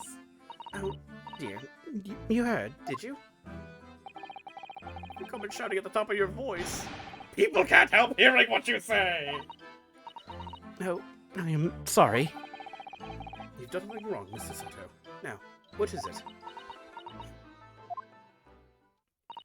Well, it seems that the prosecution in today's trial will be led by Lord Barrick Van Zeeks. Ah, yes, the Reaper himself. Van Zeeks? Oh! No, oh no, no. The so-called Reaper of the Baby, the most legendary prosecutor in the land.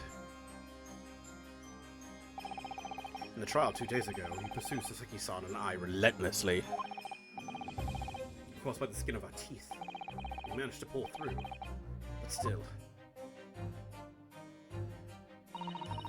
Perhaps Mr. Natsume's acquittal in the last trial wasn't the end of the matter, after all. Yes, I know what you're thinking. Legend of the Reaper that says, nothing can save a person in the dark when Lord Van Zeeks is the prosecutor. Oh, no. Even if that person is found not guilty, the accused will meet a mysterious end one way or another. And we've experienced it firsthand. The man was successfully defended and met the most terrifying end after his acquittal. Right here in the Old Bailey.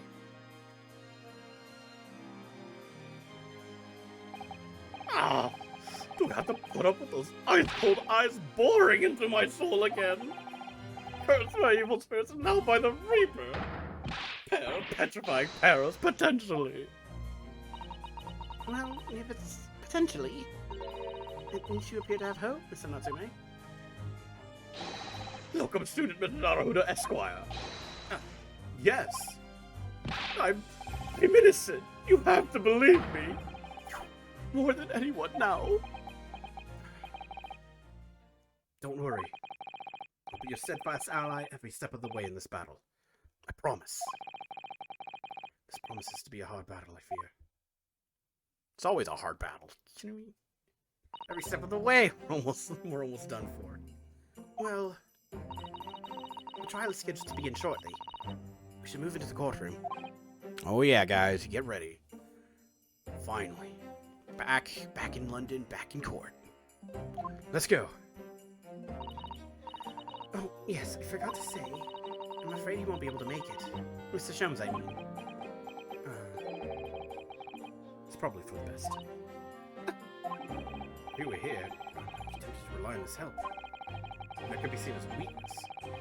Lord Van Zieks were to notice, he'd prey on it mercilessly. At least, that's my gut feeling. Mr. Nareda.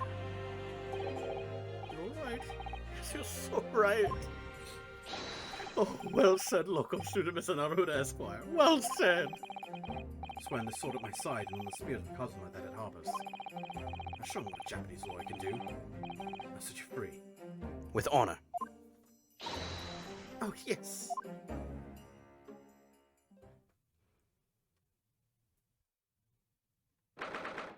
(22nd February, 9:40 a.m. The Old Bailey Court. What the? In the name of Her Majesty the Queen, I hereby declare this court to be in session. I now call upon the counsels for the prosecution and defense to declare their willingness to proceed. The prosecution is ready. The defense is ready, my lord. Readiness for the trial, my Lord Lebanese friend, is not what the defense needs. What you need is readiness for your inevitable defeat.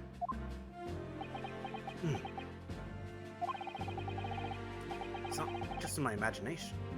It's really there. Lord Van Zieks, such animosity towards us Japanese for some reason. It was some time ago now that he first became known as the Reaper of the Bailey, I believe. These past few years, he hasn't appeared in court at all. Yet now he's back in the court. But for some reason, only when I'm defending. This Reaper, this curious disdain for us Japanese, this prosecutor shrouded in mystery.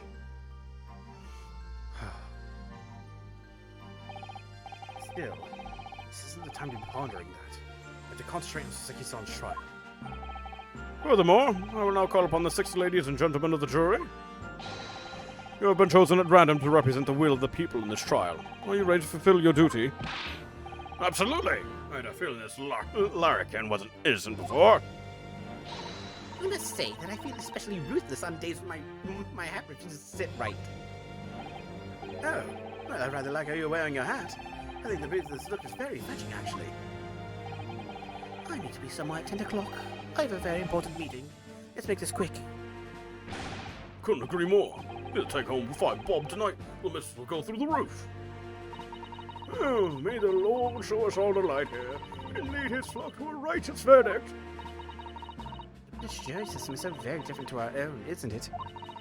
It's quite extraordinary to think that the power of judgment is in the hands of 6 members of the public. Only one of those people on the jury is new, though. They literally only have, like, 8 people living in London at any point in time. And the judge can only pass sentence when all jurors are in agreement about the defendant's guilt. 6 citizens of London chosen at random. Or at least that's the idea. The prosecution would draw attention to the fact that the accused was on trial here but 2 days ago. Accordingly, where possible, the same jurors have been asked to return for duty today. Very well, let's commence the trial. Lord Van Zieks, your opening statement, please. Ladies and gentlemen of the jury, it is not the intent of the prosecution to cast doubt over your past decision. However, any innocent verdict according to this eccentric Nipponese before has had dire consequences.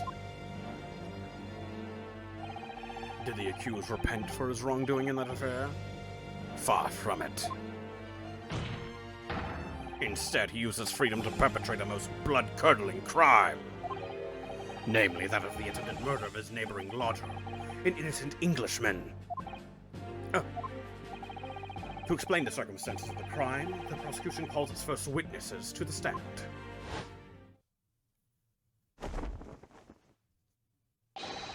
The detective responsible for investigating the scene, and the accused himself. Why? Because we literally have nobody else, apparently. Witnesses, your names and occupations, please. Yes, sir. Tobias Gregson, Detective Inspector at Scotland Yard's Homicide Division. This is Seki Natsume from the Empire of Japan. My government ordered me to come here as a student to study your language and culture. Mr. Natsume? Yes, my lord, sir. I'm quite sure I'm not mistaken. That you swore an oath never to set foot in my courtroom again. I remember it as if it were yesterday. The day before, in fact, my lord. Believe me, this is the last place I want to be. Inspector, let's hear from you first.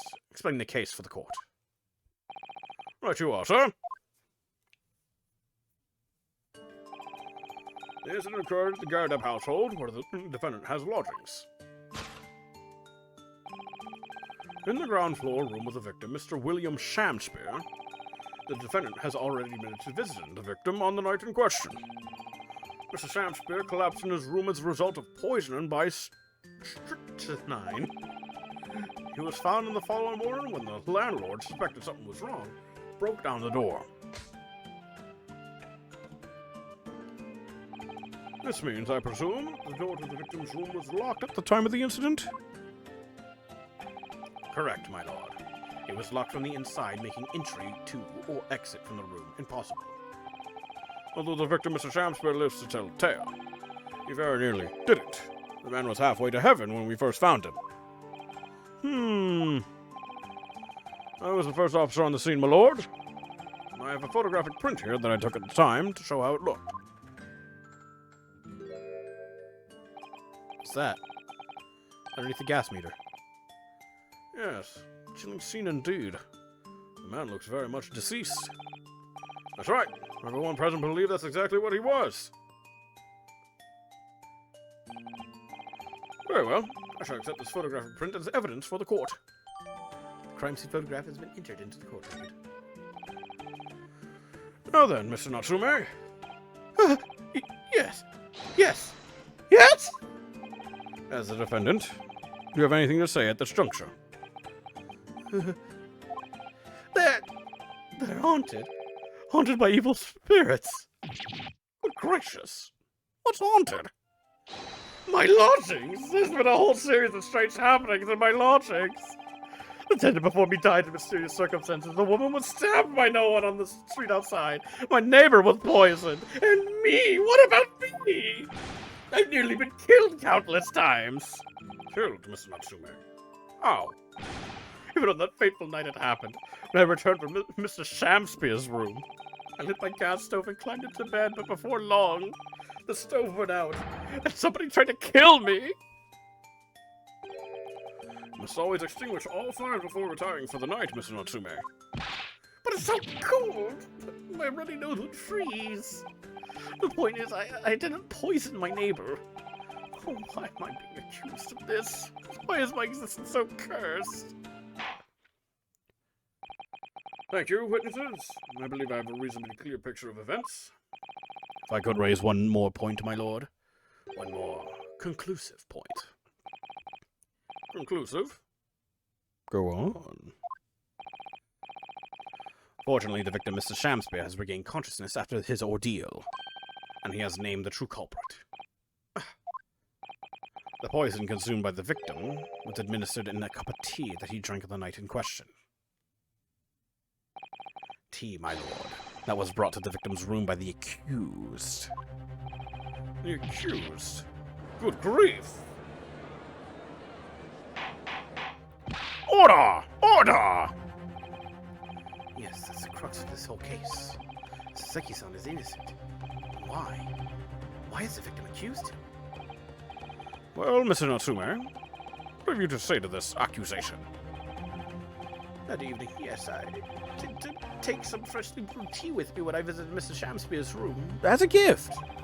The public water pump outside always freezes at night, so I brought bottled water especially to make it. And this is the result. Never will I touch tea again. Never. The public pump was frozen, you say? That's some information we've heard before. That will do. Thank you. Now, according to our laws, the defense must have the opportunity to cross-examine witnesses at least once. Therefore, I call upon these witnesses now for a formal testimony. I presume the prosecution has no objection. None whatsoever, my lord. Good. Then you will give your account of events on the night in question to the court now.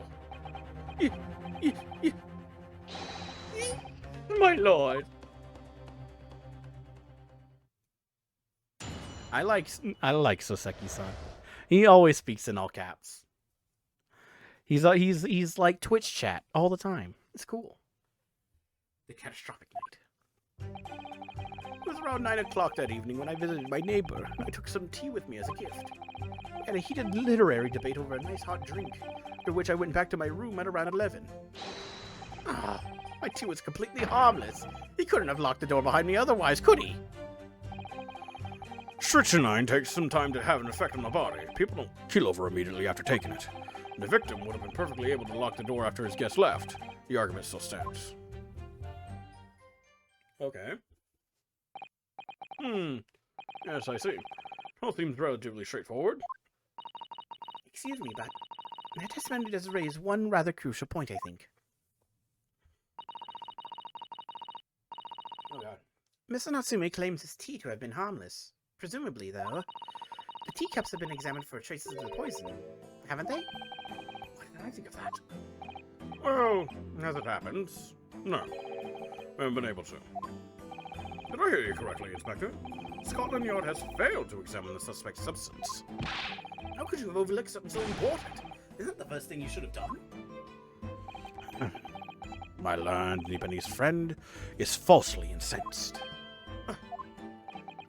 The inspector said Scotland Yard was unable to examine the tea, not that it was overlooked. Unable? Why? It's simple enough.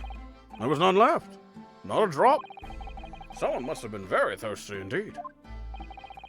With current scientific techniques, it is not possible to test for poison under such circumstances. We only need a drop, but how much drop does actually have to exist, funnily enough? The lack of examination notwithstanding, it appears nothing other than the tea passed the victim's lips on the night in question. I see. Thank you. The matter is clear. Cast your eyes over the jury, my learned friend. What? You can see it in their faces, I'm sure. The recognition of the accused's guilt. Your client's fate is all but sealed. In mere moments from now, you will lose, and your compatriot will be damned for all eternity. He's right. I feel all 6 of the jurors looking daggers at me. But I can't let them beat me down. I won't. Counsel for the defense, proceed with your cross-examination. Yes, my lord. Cross-examination. A catastrophic night. It was around 9 o'clock that evening when I visited my neighbor. I took some tea with me as a gift. Hold it! Did you drink it all? Were you and your neighbor good friends then? Ah! No! We weren't friends. Not at all. Not at all! Never, ever! A simple no would have sufficed. Then, why did you decide to pay him a visit? Mr. Shamspeare fancies himself having a great literary knowledge. As a fellow scholar of English literature, we find much to talk about together. Come now, no Nipponese could understand the finer points of English literature. And on the night in question, that was the topic of conversation as well, I presume. It was the day of my last trial when I was acquitted. I just arrived back at my lodgings. I ran into Mr. Shamspeare outside on the street. It was around 6 o'clock. We exchanged 1 or 2 pleasantries, but it soon turned into a heated discussion. He was on his way out at the time, though. So I promised to visit his room that evening at 9 to continue our debate. But did I have ill intentions? No! Not one, not two, not any, not at all! Never, ever! A simple no would have sufficed, I feel.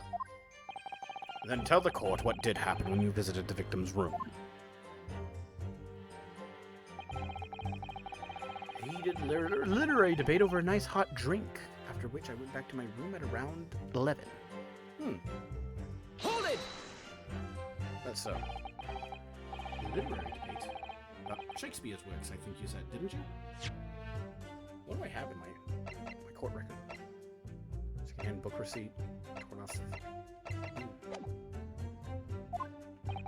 Shakespeare? Huh. A very worthy topic of conversation, I must say. Oh, yes, my lord. Romeo and Juliet. Who was stronger? It was a profoundly pleasurable parley. Romeo and Juliet?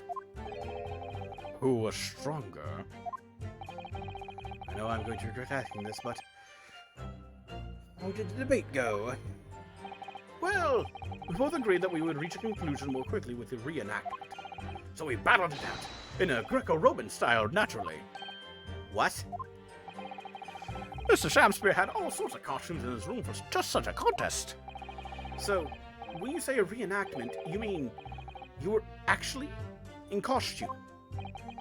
Yes, Romeo. I as Juliet. And after a vigorous, wild tussle, I, as Juliet, came out on top. A victory I'll cherish forever. I dare not imagine the terrible scene of carnage. The fact remains that it was you who prepared the tea and took it to the victim, correct? I borrowed the wallet in my room and made a pot to take with me. I heard that he was too poor to have tea himself, you see. It's true. There was no sign of any tea leaves in the man's room. I wanted to do something nice, to be friendly. So why is everyone looking at me with such suspicion? My tea was harmless. Of course it was. And do you have any basis for that statement, witness? I drank it. It's literally just say that. I'm alive. Hold it! That's a good point. Couldn't have locked the door behind him. Yes, there was not a drop of tea left in the victim's room anywhere, was there? That's correct. Anyone would think the fellow had never had a pot of tea before. He must have licked it dry. Which is a pity, because one drop is all we would have needed to analyze it for poison. And you say that you returned home to your room at 11 o'clock, Mr. Natsume? Yes, definitely. By heaven and earth, I swear it. The landlord was able to verify that as it happens. He confirms the defendant went back to his room at 11 that night. And how was the landlord able to attest to this? He, said it was the lamps, I believe. The lamps, Inspector? When tenants return to the rooms and start using gas, the lamps in other parts of the house flicker. Yes, Mr. Gerardet seems to pay a lot of attention to the comings and goings of his tenants, for some odd reason. There's only one key to Mr. Shakespeare's room. I know that for certain. So he must have locked the door himself from inside his room. The victim has confirmed that to be the case. Yes. Oh, I'm right. My tea was harmless, completely harmless. If you take poison, you die. Everyone knows that. It's not that simple, I'm afraid. What do you mean? Strychnine takes some time to have an effect on the body. People don't just keel over immediately after taking it. Hold it! What is strychnine? How long does it take for symptoms to appear then? According to the coroner I was speaking to at the yard, about 30 minutes after the poison is consumed. Then the victim suffers violent convulsions, cramping, stiffness, and eventually dies from asphyxiation. So there's a 30-minute interval between when the poison is ingested and the onset of symptoms. There seem to be a lot of different types of poison in the world, that's for sure. Oh dear. Death by poisoning again. It's always so awful. 30 minutes is a long time. Certainly long enough for the victim to have locked the door behind the accused after he left. Can't deny that. It further degrades Saseki-san's alibi. I have the medical report from the doctor who examined the victim here, my lord. Spells it out, really. The accused is the only person who could have done it. Very well. The court will add this report to the court record as evidence. Victim's medical report has been entered into the court record. Yes, I see it here. Delayed onset of symptoms. Well, let me read it. Give it to me. Oh, Christ. William Shakespeare, age 31. Cause of coma, ingestion of a small quantity of strychnine. Toxic effects present 30 minutes after ingestion. Highly likely substance being mixed with the tea the victim was drinking, but no sample could be obtained for testing. Investigative conclusions. The poisoning incident occurred around 1:30 a.m. on 21st February. Assessed from the victim's pocket watch, that appears to have broken when the man collapsed from delayed onset of symptoms. Really? No container for the poison was found at the scene. Interesting.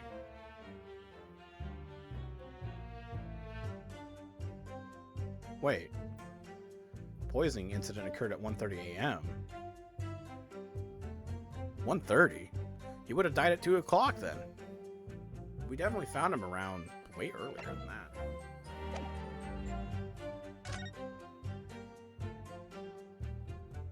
Oh, toxic effects present 30 minutes after. There's also this. Whoever opened this envelope didn't bother with a letter opener or scissors, did they? Yes, whoever opened it was clearly someone with an unrefined temperament. And judging from the angle of the rip here, the person in question must have been right-handed. Mrs. Sato. I think perhaps someone's been reading too much of the Adventures of Sherlock Holmes. You can never read too much of it, Mr. Naruto. Never!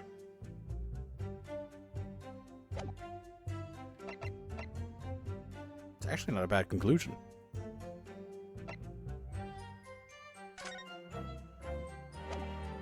Your books. Great. The victim would have been perfectly able to lock the door after his guest left. The argument still stands. Hold it! The argument still stands, you say? This is what Mr. Natsume has been saying, isn't it? The pair of them drank tea together that night, so if there was poison in it, the victim would have been able to lock the door after the accused left later on. Exactly. Ah, me and my tea are innocent. Sweet and innocent, I tell you. I'm afraid, sir, that doesn't follow. You see, strychnine is a slow-action poison. In other words, it takes time for symptoms to appear. So, you could have left the room up to 30 minutes after the victim drank the tea. As long as you did that, Mr. Shamspear could have locked the door after you'd gone. But no! We drank the tea straight away! The battle over whether Romeo or Juliet was stronger, that came after the tea. Do you have any evidence to support that statement? In my great homeland, the Empire of Japan, we have a saying. Drink tea while it's hot. Sure. The proverb will satisfy the prosecution. I'm afraid there's no conclusive proof to support the defendant's assertion. On the contrary, there are sufficient grounds to infer his guilt in this matter. No. That's the extent of the testimony, is it? I can voice a personal opinion, Mr. Naruto. Of course. Go ahead. Mr. Natsume is arguing for his innocence so adamantly and so persistently. Yet Inspector Gregson brushes what he says aside. It's really quite infuriating. I agree. So you need to find inconsistency in what the inspector is saying, I think. I'm afraid so. As things stands, the jurors are sure to find Mr. Natsume guilty. But I see it. What we need to focus on is the poison and the tea. Let's listen carefully to this testimony again. Yes.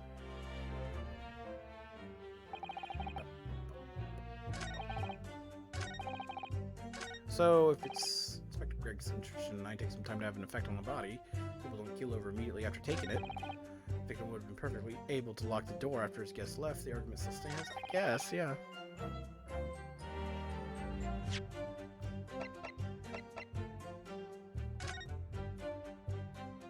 Huh.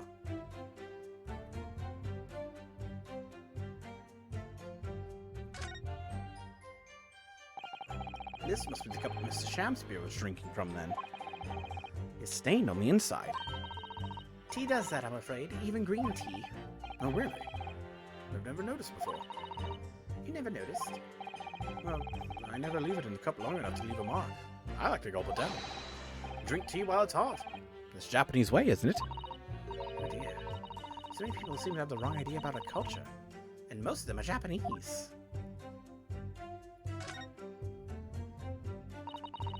This is the teacup from which Mr. Natsume was drinking. Yes, unlike the other one, the inside of this cup is completely clean. I suppose he must have drunk the contents before he had a chance to leave a mark. I always gulp it down too. Sorry, Mr. Naruto? Well, if you just sip it little by little, it goes cold. Clearly. I shall have to instruct you in the proper way to take tea. Oh. The details of the pair of teacups have been updated in the court record. There's no tea ring on the inside of Mr. Natsume's cup.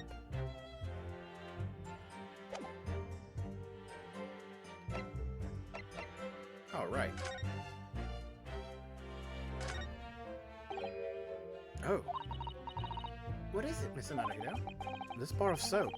When we first found it, I could have sworn there's some sort of round disc in this depression just here. A reddish one. Yes, you're right. I remember it too. But now the depression is completely empty. Where could the disc have gone? The little reddish medallion from the center has mysteriously vanished. Huh. What the hell?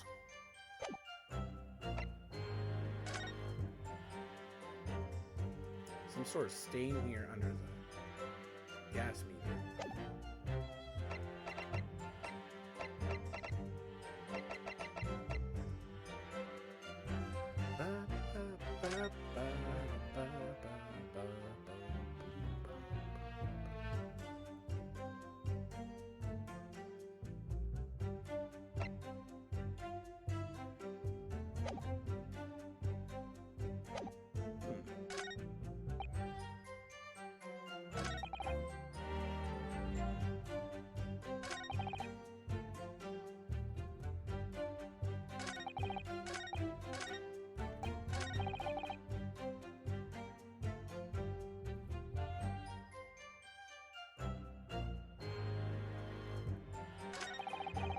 So many clues.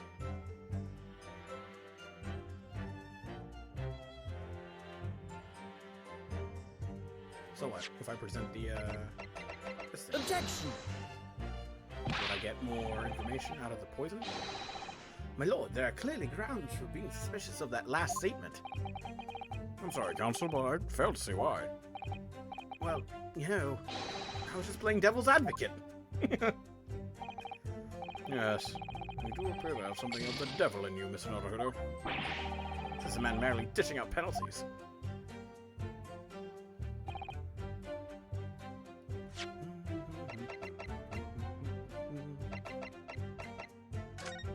Could it be this? Could this have been the poison? Interesting.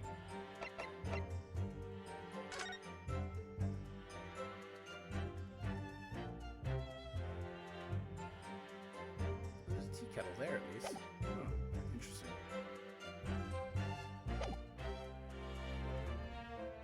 Hold it! I guess we'll just keep pressing him.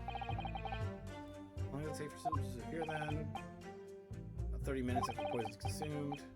And the victim suffers violent convulsions, cramping, and stiffness, and eventually dies from asphyxiation.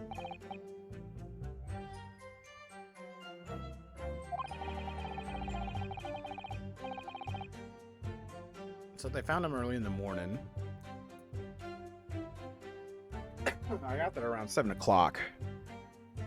When did they find him? So it would have been sometime around like 5 o'clock. Yeah, when he gets up.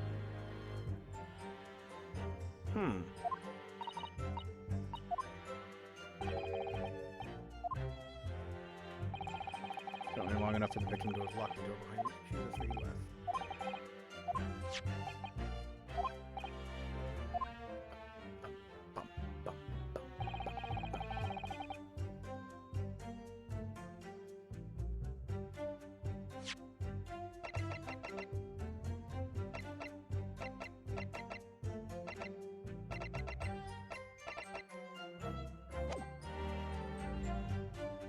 They said I should probably find an inconsistency with Inspector Gregson's testimony, huh?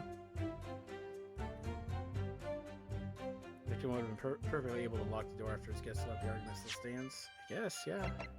Right?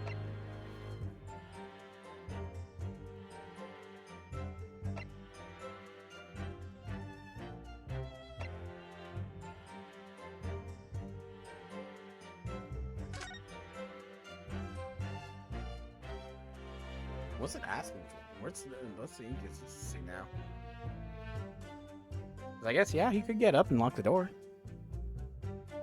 Because like now I'm just trying to figure out. All right, how do I say that? Well, we found him at like 5 a.m.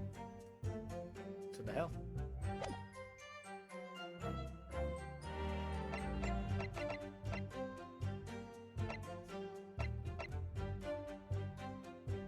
The rest of the envelope cannot be located. Cheap bar of soap, just outside Shamspeare's window. The little reddish medallion from the center has mysteriously vanished.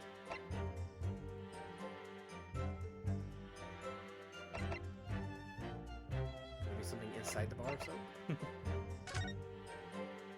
the other bar, the other part of the bar of soap is down there.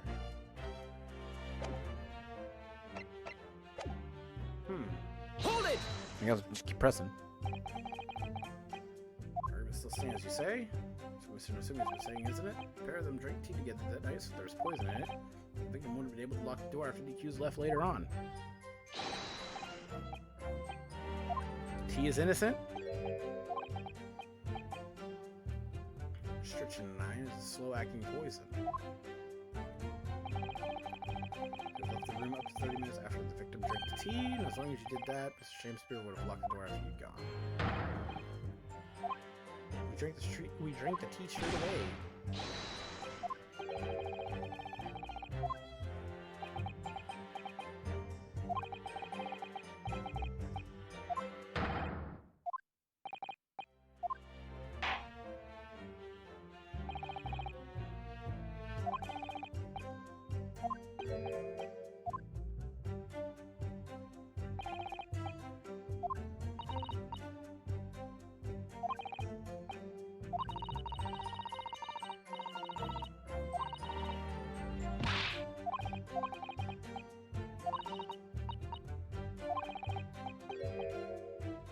Focus on the poison and the tea. Well, I know that he must have left some of the tea in the cup.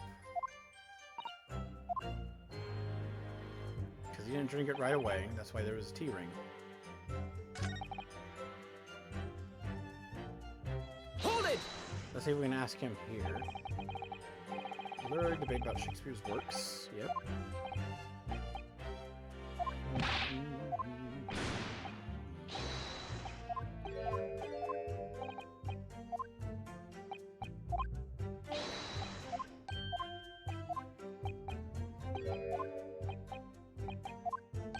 Vigorous, wild tussle.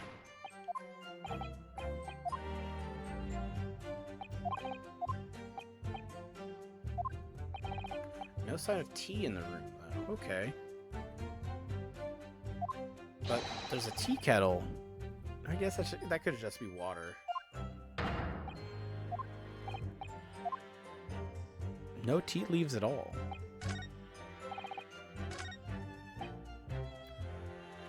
Couldn't have locked the door behind me.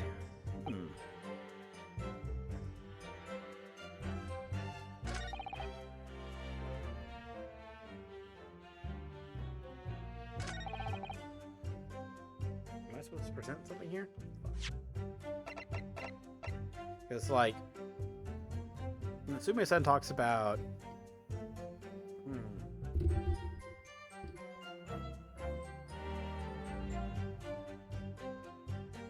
Objection! Not that. The last statement was contradictory in a number of ways, I think you'll find. In a number of ways, you say? That's right, my lord. In a number of ways. Perhaps it would serve you well to concentrate your efforts on one contradiction at a time, Counsel. I made a bit of a mess with that. In a number of ways, actually.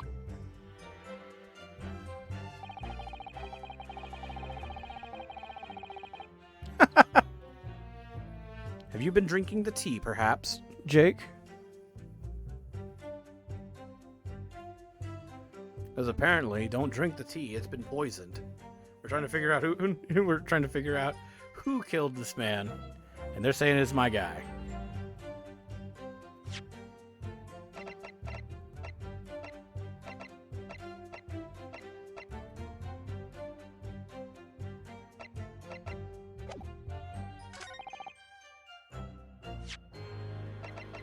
Objection!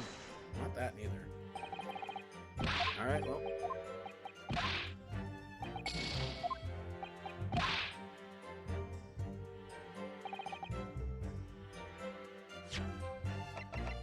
Ooh, this guy?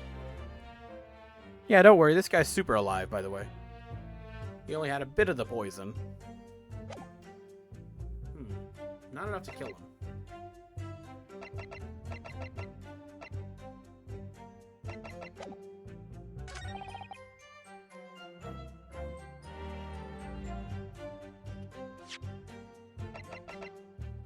It's not the teacups. I don't quite know what's asking for me here. Well, the guy is sitting at the table. Maybe it's asking for that. Wanted to be keeled over somewhere else, I guess. Objection! No, it's not that.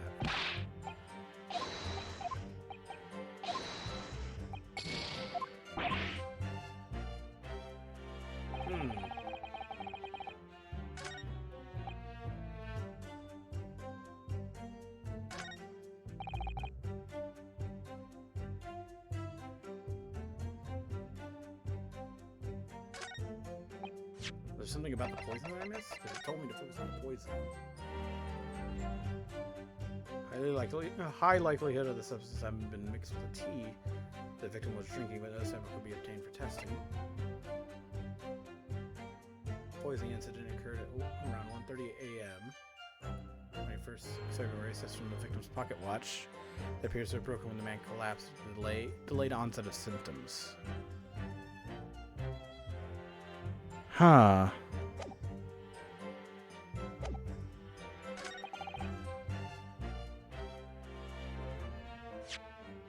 Oh. Objection! That. Because it says that it was at 1:30, which means that he would have left there around 1 o'clock. So that had to be a lie.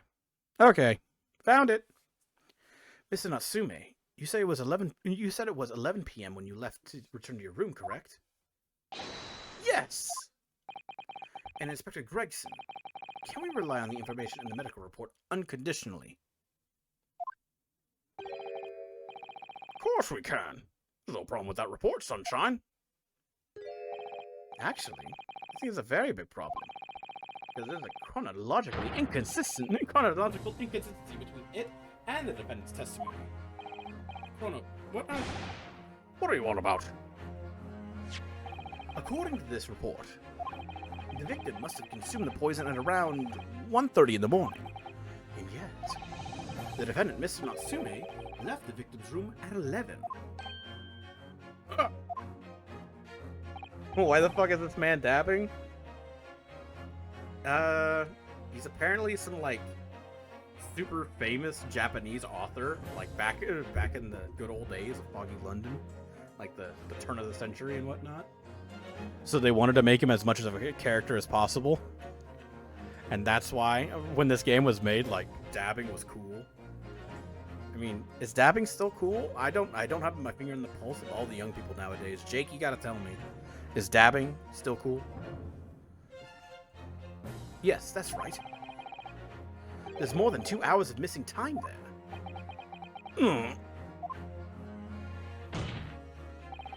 In other words, there was poison in the tea that Mr. Natsume brought to the victim's room.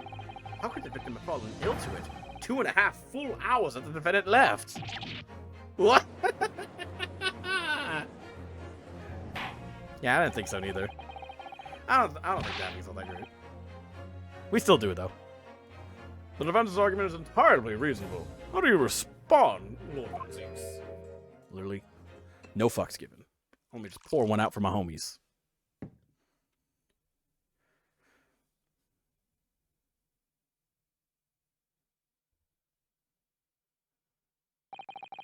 Pray, forgive the discourtesy if my mind has wandered. I was considering what cuisine would best complement the contents of my hallowed chalice this luncheon. How could it have happened, you ask? I do hate to shatter illusions, but my Nipponese friend appears to be chasing A phantom idea. A phantom? Is it so hard to imagine that the victim drank his tea after the accused had left? For example, at the time stated in the medical report. Yes, at around 1:30. Objection! Mrs. Natsume brought the tea with him to drink together with his neighbor. And in Japan, there is a well-known saying, drink tea while it's hot. Objection! And in my country, there is even more apt saying. There is nothing more refreshing than cold tea. The point is, if there was such a long gap, there may be other ways to explain how the victim came to be poisoned. Other possibilities. What sort of possibilities, Counsel? Well, for example, the man could have had another visitor. Another visitor? That's a very bold assertion, my learned friend, from someone who has nothing to substantiate it. Or the victim could have taken the poison of his own volition. You suggest this may have been a suicide, Counsel? Objection! Mr. Shamspeare has categorically denied suicide. The idea can and must be discounted. Objection! But he could be lying.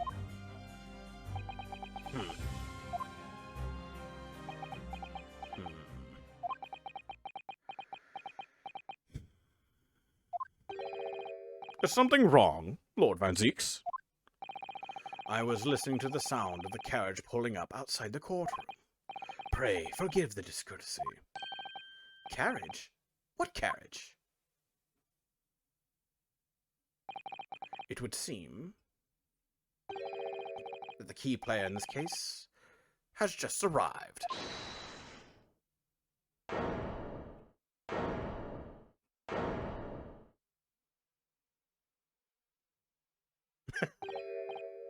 Out, out, brief candle.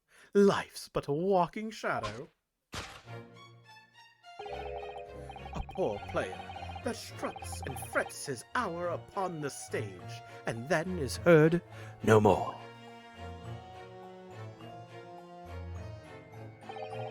It is a tale told by an idiot, full of sound and fury, signifying nothing.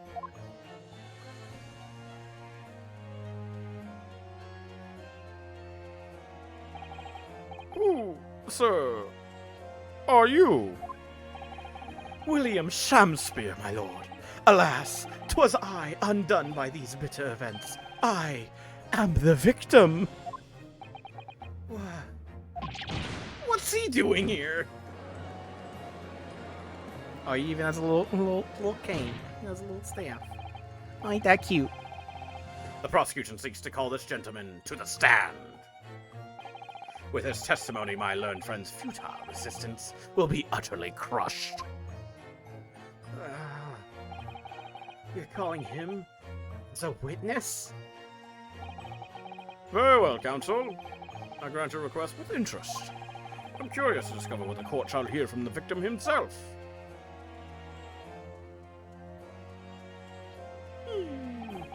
Happy am I, Shamspeare, to regale thee with my tale of woe, my lord. But I still have my own tale to tell. My own tale of worse woe. I can regale the court with a tale of my perfect innocence in perfect English. That will do, Mr. Natsume. The court now hear from the victim.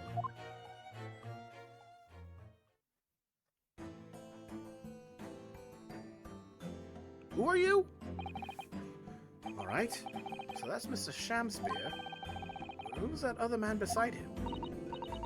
Yes, I feel sure that we caught a glimpse of him, a glimpse of that man before. This is getting interesting. I need popcorn. Bro, every case is this interesting. It's one of the reasons why I do suggest to anybody that's interested in Ace Attorney in any of these games, stop watching, go buy it yourself. It's going to be huge spoilers, as it's going to essentially like just tell you essentially what happens in the story moving forward. Definitely buy the game. It's a lot of fun. Especially when you do shit like I do, where you just like look at the person and you're all like, how would they sound? I still like how Maximum Volti he gave like a little girl like the sickest, most deepest voice you could ever figure. Oh yeah, Mr. Nick. You know that's right. Like that. It was great. State your names and occupations for the court, please, witnesses. A writer of words so sweet, they do scent the breeze. An inventor of ideas so profound, they compose the earth. The unrivaled poet, the unmatched scribe, William Shakespeare. Were the great bard to be recalled to life anew, lo, what a magnificent man! Good fellows, I am he who ponders such a miracle, William Shakespeare. Name's Meterman. Adrian B. Meterman. I worked for the Altamont Gas Company, East End Branch Office. Ah, I remember now. It was yesterday on Briar Road. Oh yes, she's right, it's him. The guy who's playing with the soap. Oh, what's this?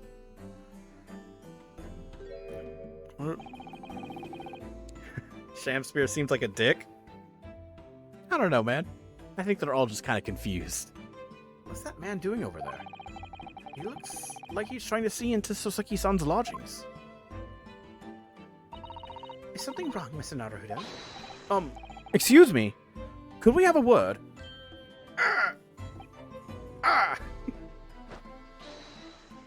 Pose, and then leave. This is the JoJo's case, man. Everybody poses like a JoJo's character and then just bails. Yes, we spotted him outside Mr. Garadev's house that morning.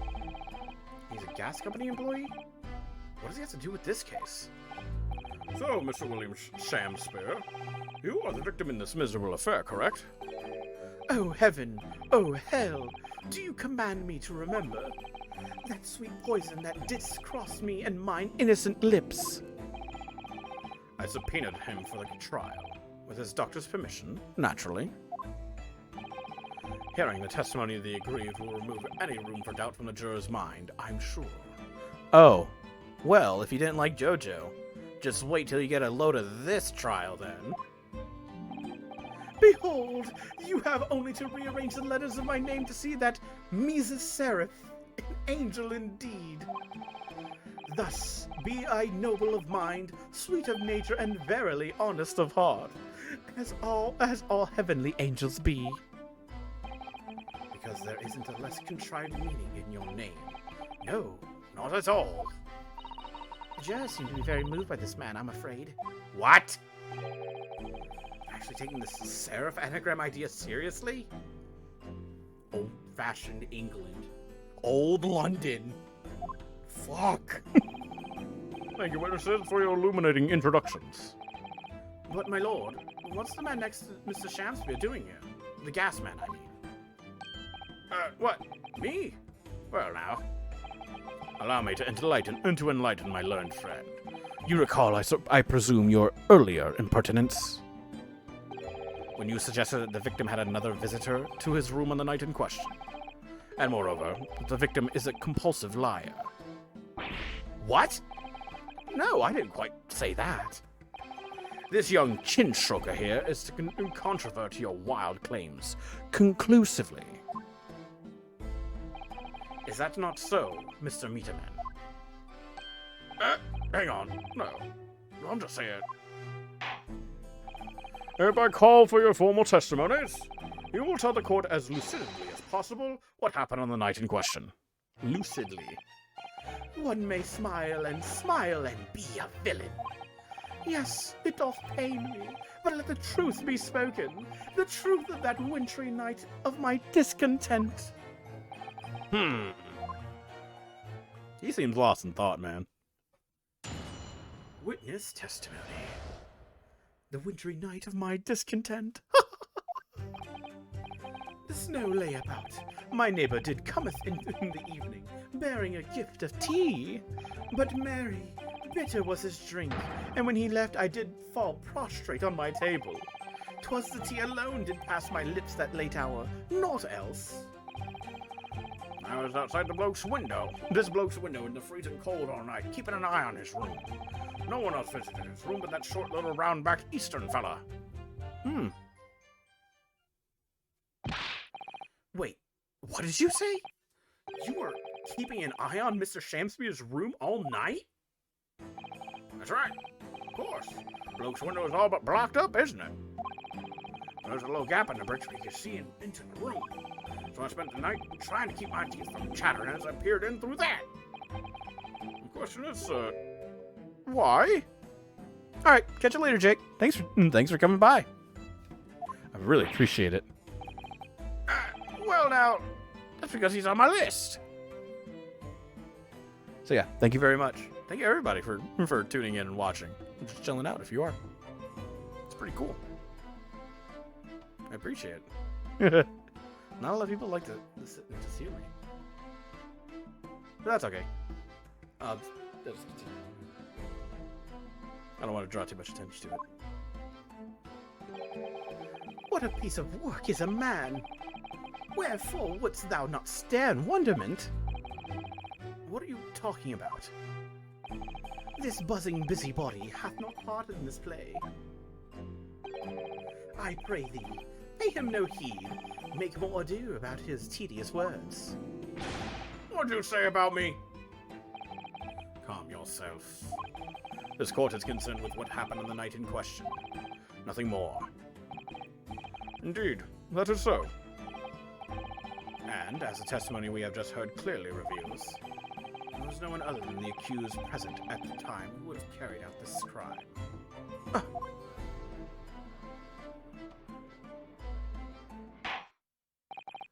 Well, I believe this may be the final testimony of the trial. Now, counsel, the defense may proceed with the cross-examination. Yes, my lord!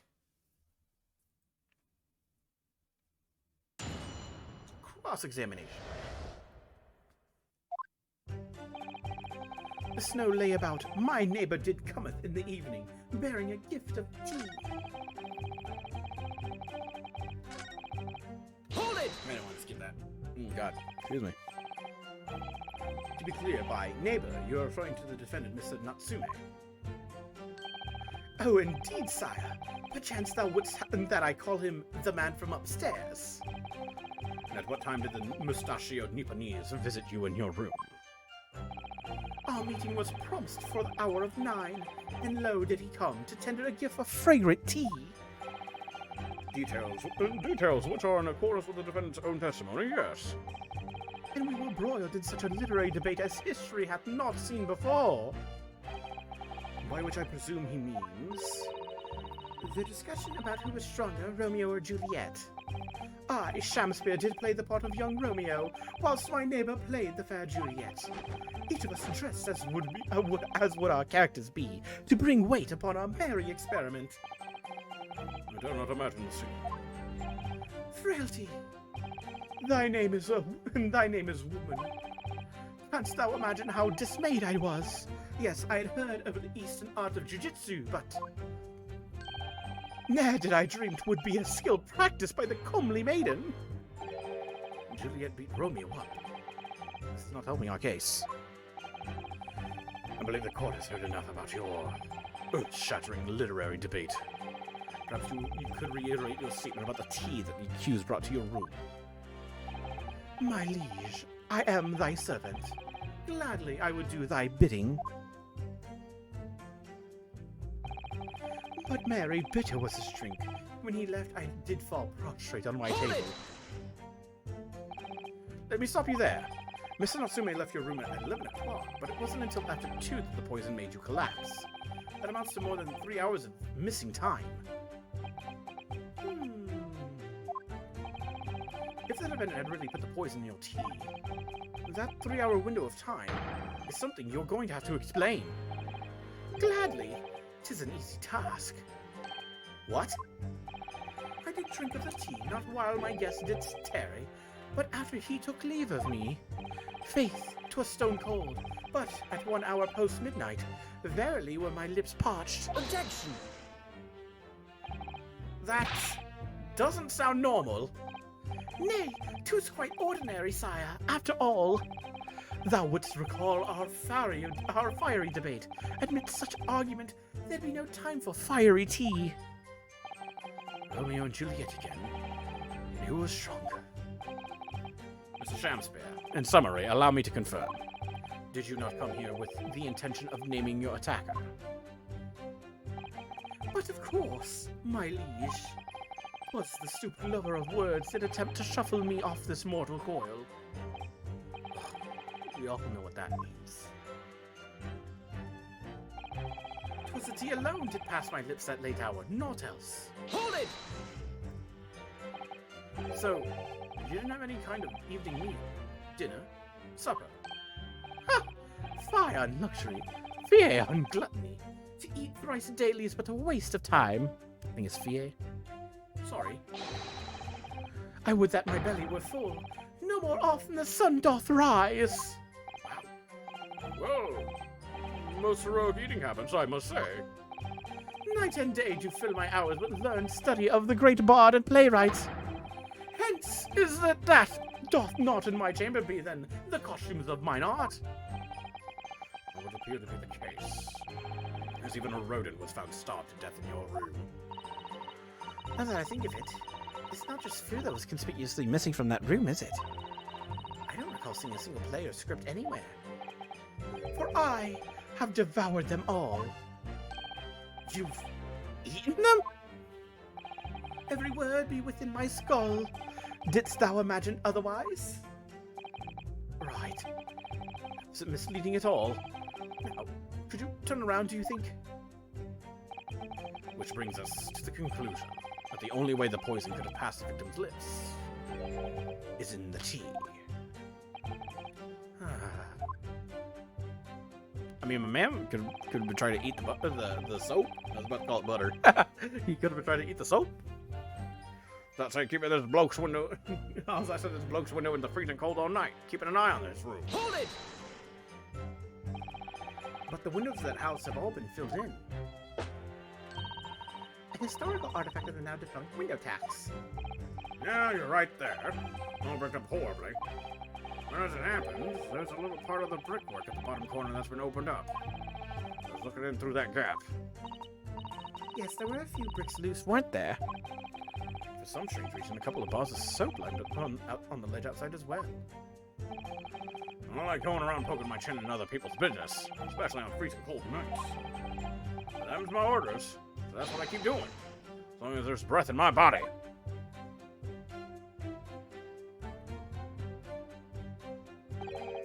What's with all the theatricals today?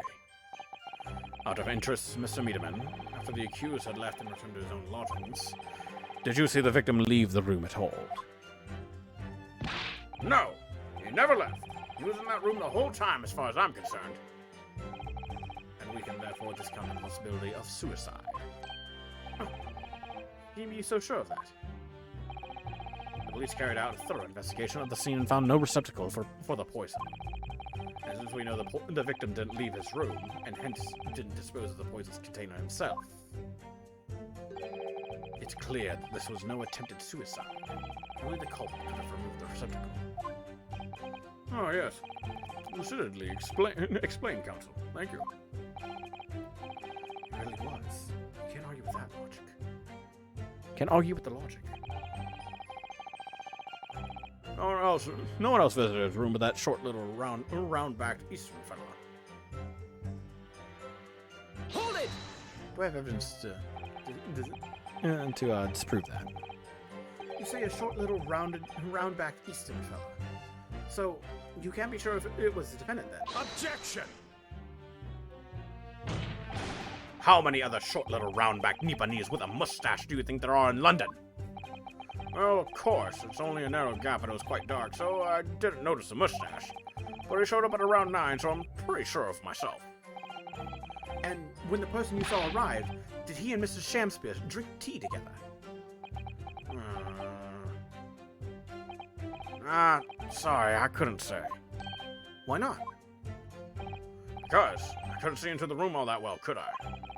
But what I did see was a silhouette of that little round-backed fellow wearing a pretty dress. And when the pair of them started some kind of wrestling match, I tell you, I didn't know what to make of it. Oh. I suppose. Was the Romeo and Juliet championship battle getting underway? Mr. Miedemann, allow me to confirm one final time. Apart from the accused, can you state with certainty that no one else visited the victim on the night in question? No question. Gasman's honor. Shit.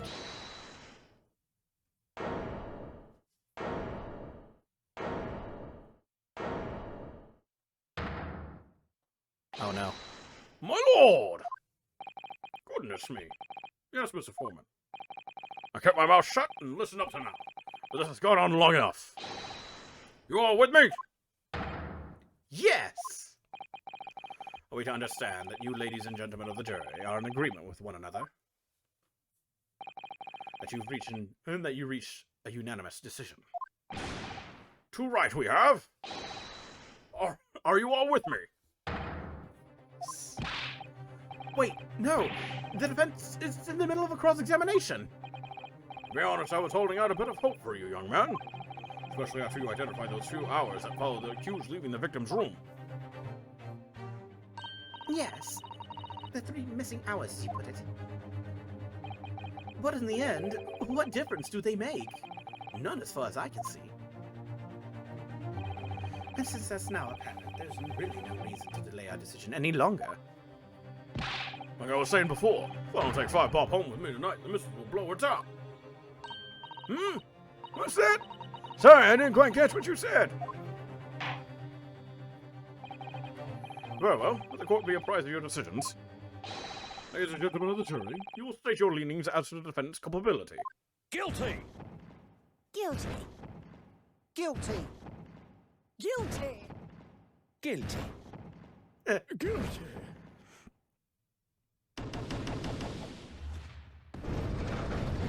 Why does he have such a high-pitched voice? Whatever. All of you? Well, it would appear that the jury is indeed unanimous.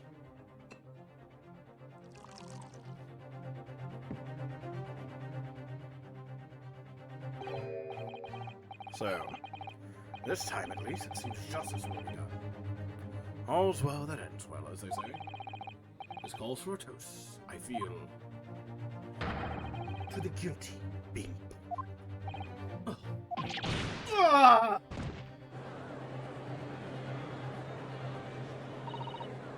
Get up, Mr. Narada, please. The trial isn't over yet. What do you mean, Mr. Sato?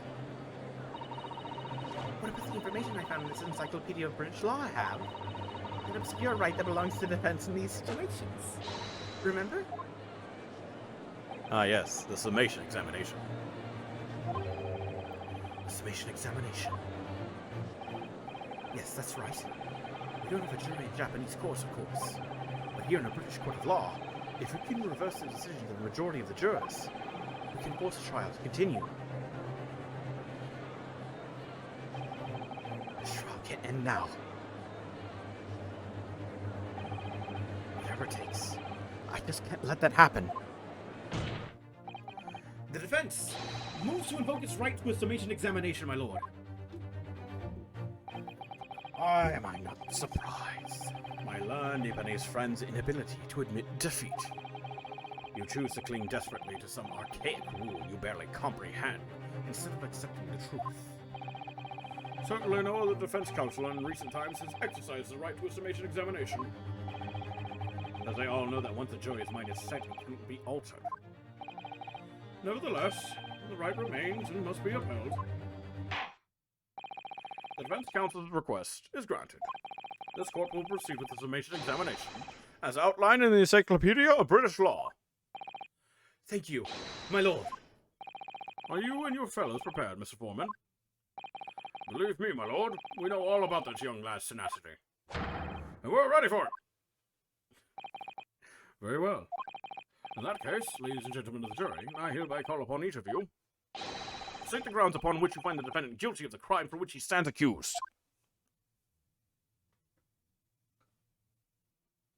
Judicial findings. the jurors' contentions. The victim may not be well off, but he's a noble man and straight up. There's no reason to doubt the man. Well, I do declare the good gentleman has no reason to lie. In fact, I think he's rather splendid. Oh god, my throat. But just look at the accused by comparison. He's Japanese, stoops all the while, and has a mustache. Very fitting. There's no evidence to suggest the gangling actors are Frostman. For now, at least. I really don't care, like. Just need this trial to end quickly. 3 hours of missing time is nothing when you reach my age, you know. Nothing at all. Bum ba da ba bum. I knew it. Every single one of them seems completely convinced. It would seem that all the jurors have come to the conclusion that Mr. Shamspeare is a fine, upstanding, and honest citizen. If you ask me, they've all been bewitched by his strange theatrical movements. And sadly, nothing Mr. Natsume has said appears to have registered at all. Well, here goes. Let's not forget, I pleaded with the jury on Saseki-san's behalf before, and it worked. So you never know. Before we begin, it might be an idea for me to remind you exactly how a summation examination works, Mr. Naruto. Oh, Well, you're still very new to British law, after all. it's true, I suppose. And Saseki-san's fate is entirely in my hands now, too. There's always a chance I might have forgotten some crucial detail. Perhaps I should hear Sato-san out. Should I let her talk me through it again, or not bother? Yeah, refresh my memory. Why not? I want to read more. Screw it. Alright. So if you remember, the key to changing the juror's mind is the things that they say themselves. Yes, it's coming back to me. First, it's important to listen very carefully to each juror's statement. Then, if it sounds as though one of those statements might contradict another, I have to pit the corresponding two jurors against each other to prove one or the other of them wrong. Yes, that's right. In many ways, it's very similar to a normal cross-examination. All that remains now is to do it. Without further ado, please, counsel. Proceed with the summation examination. You have drink water. Yes, my lord. Jury examination. The defense's rebuttal.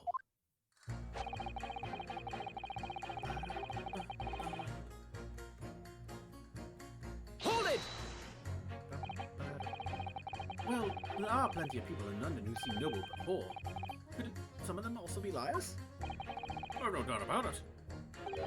Like that shaky client of yours, for example. Absolutely not. Mr. Natsume is no liar. Look, the point is, the only thing that passed the victim's lips that night Was that Japanese man's tea? If you take the ghastly man's testimony into account as well, the truth could be any clearer. Well, it's alarmingly logical. Let me be frank here. I'm a gentleman with a gentleman's values. If it turns out that the old Shakespearean chum is a rotten lie after all, I'll gladly change my decision about the defendant. I'm sure my fellow gentlemen on the jury would do the same. Isn't that right? Well, yes, perhaps. No, I don't see it happening. What's that? Elderly gentleman in the end here, you know? You'll have to speak up! Look, I really don't care about all this nonsense. I just need this trial to be over. How many gentlemen do we actually have on the jury, then? All right, sir. I may hold you to that. Don't forget what you said.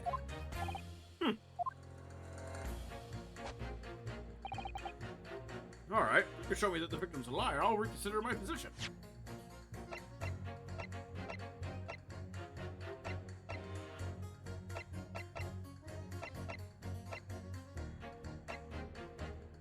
Ba-da-ba-bum-bum.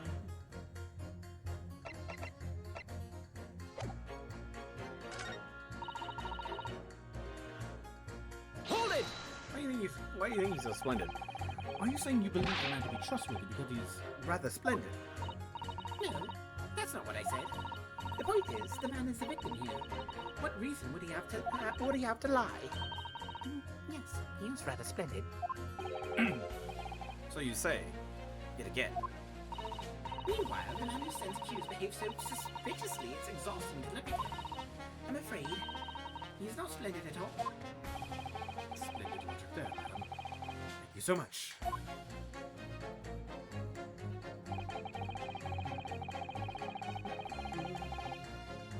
Hold it! No. Not one of those things is the reason to find the man guilty. Not one of those things is the reason to find the man guilty. But he is fishy. There's no point dancing around the fact. He's Japanese, he has a mustache, and he stoops. You see, You arrive at the conclusion in just 3 steps. 3 steps. Like a waltz, in fact. You know, the more I think about it, the more this trial seems like a dance. You surface of yourselves, though. I'm on the wrong foot. No, there's nothing but circumstantial evidence here. There's no actual proof of the defendant's guilt. But the victim's versions of events is backed up by what the big gin man next to him says, isn't it? 1, he saw the Japanese man there. 2, he saw no one else. And 3, he saw the Japanese man there. Oh, that's another 3 steps. All this really does seem more and more like a waltz, doesn't it? Right. The prosecution will waltz its way to victory if I let you speak much more. There's no evidence to suggest the gangling actor is a fraudsman. But now it is. Hold it! A fraudsman? What do you mean by that, madam?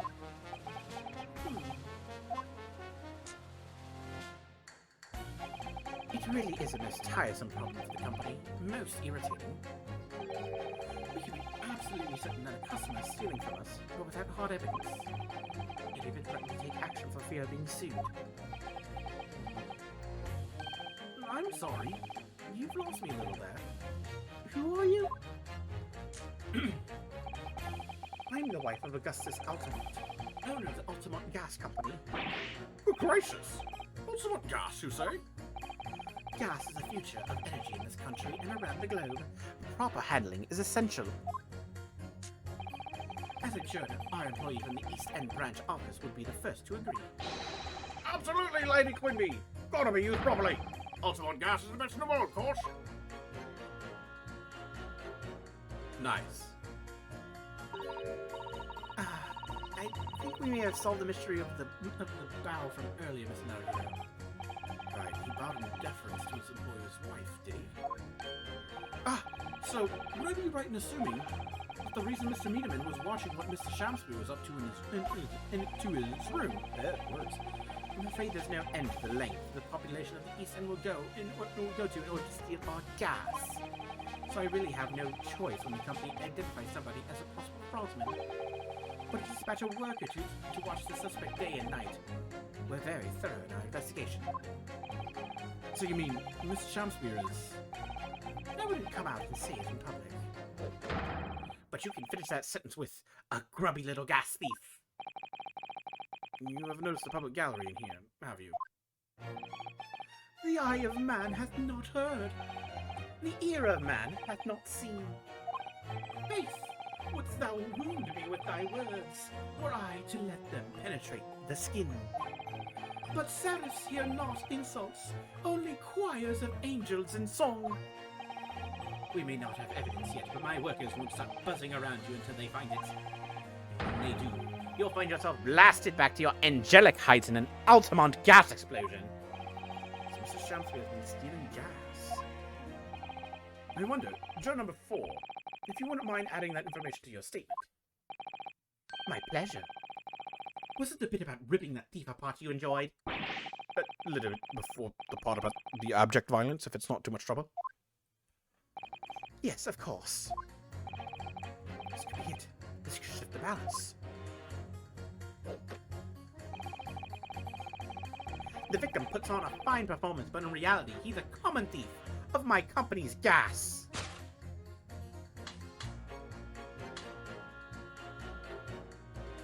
Objection! Those two statements clearly contradict each other. Gracious! To whose statements do you refer, counsel? What's up? Oh, no, I already put some ointment on. Don't worry. Fine. Yeah, I got some in the bathroom. See, I got it. I need to use my fingers to play my games. So of course I gotta take care of it.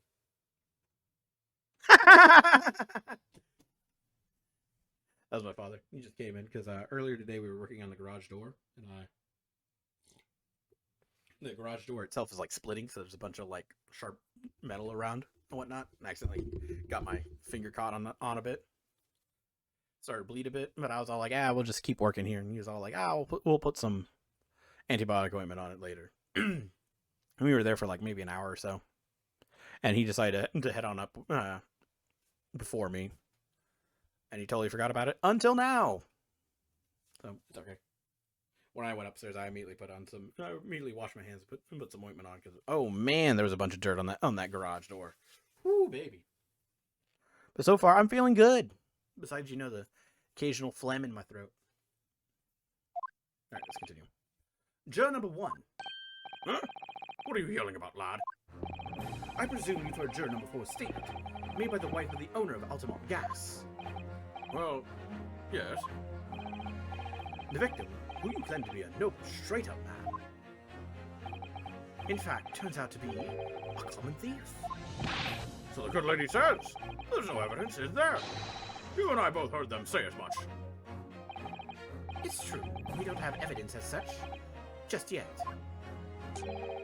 But the claims aren't baseless, What? You heard me. Seeing as this operation has already been compromised, I would suggest that the court hears testimony from our East End branch office employee over there. Good God. I'll do whatever you say, milady. Gasman's honor.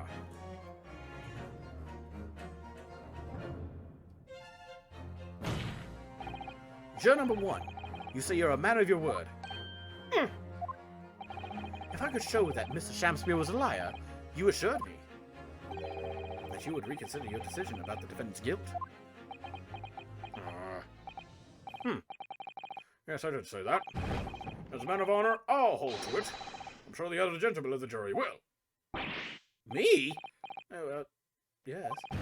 Now that we found out the man's a liar, perhaps we ought to consider the matter further. Well, if I'm perfectly honest, I've heard half of what you've all been saying. So if this means you'll recap a few points, that would suit me down to the ground. Oh no, I'm not having any fun of this. Let's start over and done with. In that case, I shall change my leaning.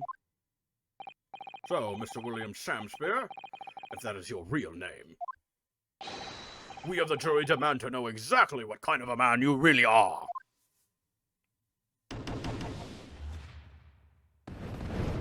4 in favor of not guilty. Good. That's 4 jurors. 4 for not guilty. Yes, Mr. Naruto. Victory. We haven't won yet. Calm the fuck. We gotta go back to my bench. Order! Order! Well, this is quite extraordinary, I must say. As a result of the defense's summation examination, the jury's leaning has changed. Again! Now, only 2 jurors say guilty, whilst 4 say not guilty. I therefore declare this court to be in a state of disaccord. Disaccord. That's what it said. It didn't say discord, it said disaccord. And order the trial to continue. Yay.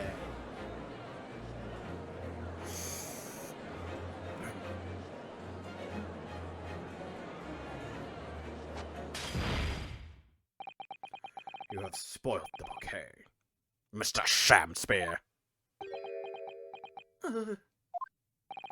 The ladies and gentlemen of the jury now find they are unable to trust you, the victim. What you gods would give us, some faults to make us men. O God, amend me. They do swear. This gasman speaketh that which concerns him most. Naught but gas, naught but thin air. Aye, it burneth bright a while, but it hath no substance, and it doth reek foul. Oi! What did you say? Do I take it, Mr. Shamspeare, that you deny the allegations of gas thievery? Most heartily, my lord. Hast thou forgot? I am as a seraph, an angel, noble of mind, sweet of nature, and verily honest of heart. Ah, you flowery-mouthed, pompous beanpole. Just because I haven't got the evidence yet. Mr. Shamspeare, If, in fact, you are not noble of mind, sweet of nature, or honest of heart, if you are a liar, then your testimony should have no sway in this courtroom. Tis my considered opinion that at the present time, no other possible culprit of this crime has been identified. All testimony heard by the court thus far heavily implicates the defendant. In short, it would not be unreasonable at this stage for me to rule on the case. Oh no.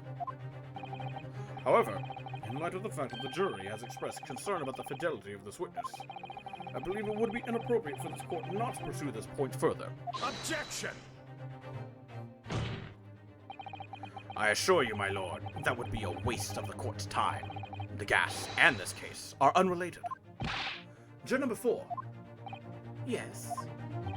Didn't you say before that although you had no hard evidence to prove this man has been stealing gas, you have strong grounds for suspecting him? That's right, we do. Don't we, worker? Absolutely, Lady Quinby. Gasman's honor. Oh god, excuse me. I give a little bird. The gasman's gassing me up. Very well, then. We will hear your testimony now. You will tell the court precisely why you believe the victim, Mr. William Shamspeare, has been stealing gas. Yes, my lord. It will be my pleasure. On the ultimate gas name, I swear. If I may, my lord. Go ahead, madam. This worker's testimony may have a significant bearing on the good name of my husband's company. Therefore, I should like to take the stand alongside him in a supervisory role, if you wouldn't mind. Woohoo! Oh yeah, sweetest honey. Yeah. Very well. As an exception, I shall honor your request. Thank you, my lord. You wait till the boss gives you an earful. Oh, it's gonna sting. You mark my words. So, we will both testify before the court on the subject of the illegal consumption of the Ultimate Gas Company's fuel. Yes. Is that clear, my good man? Clear as the ultimate gas, my lady. Which is the clearest in the world.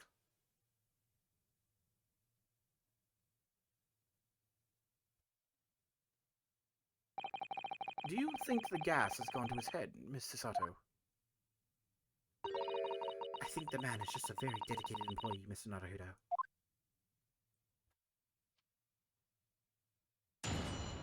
Witness testimony.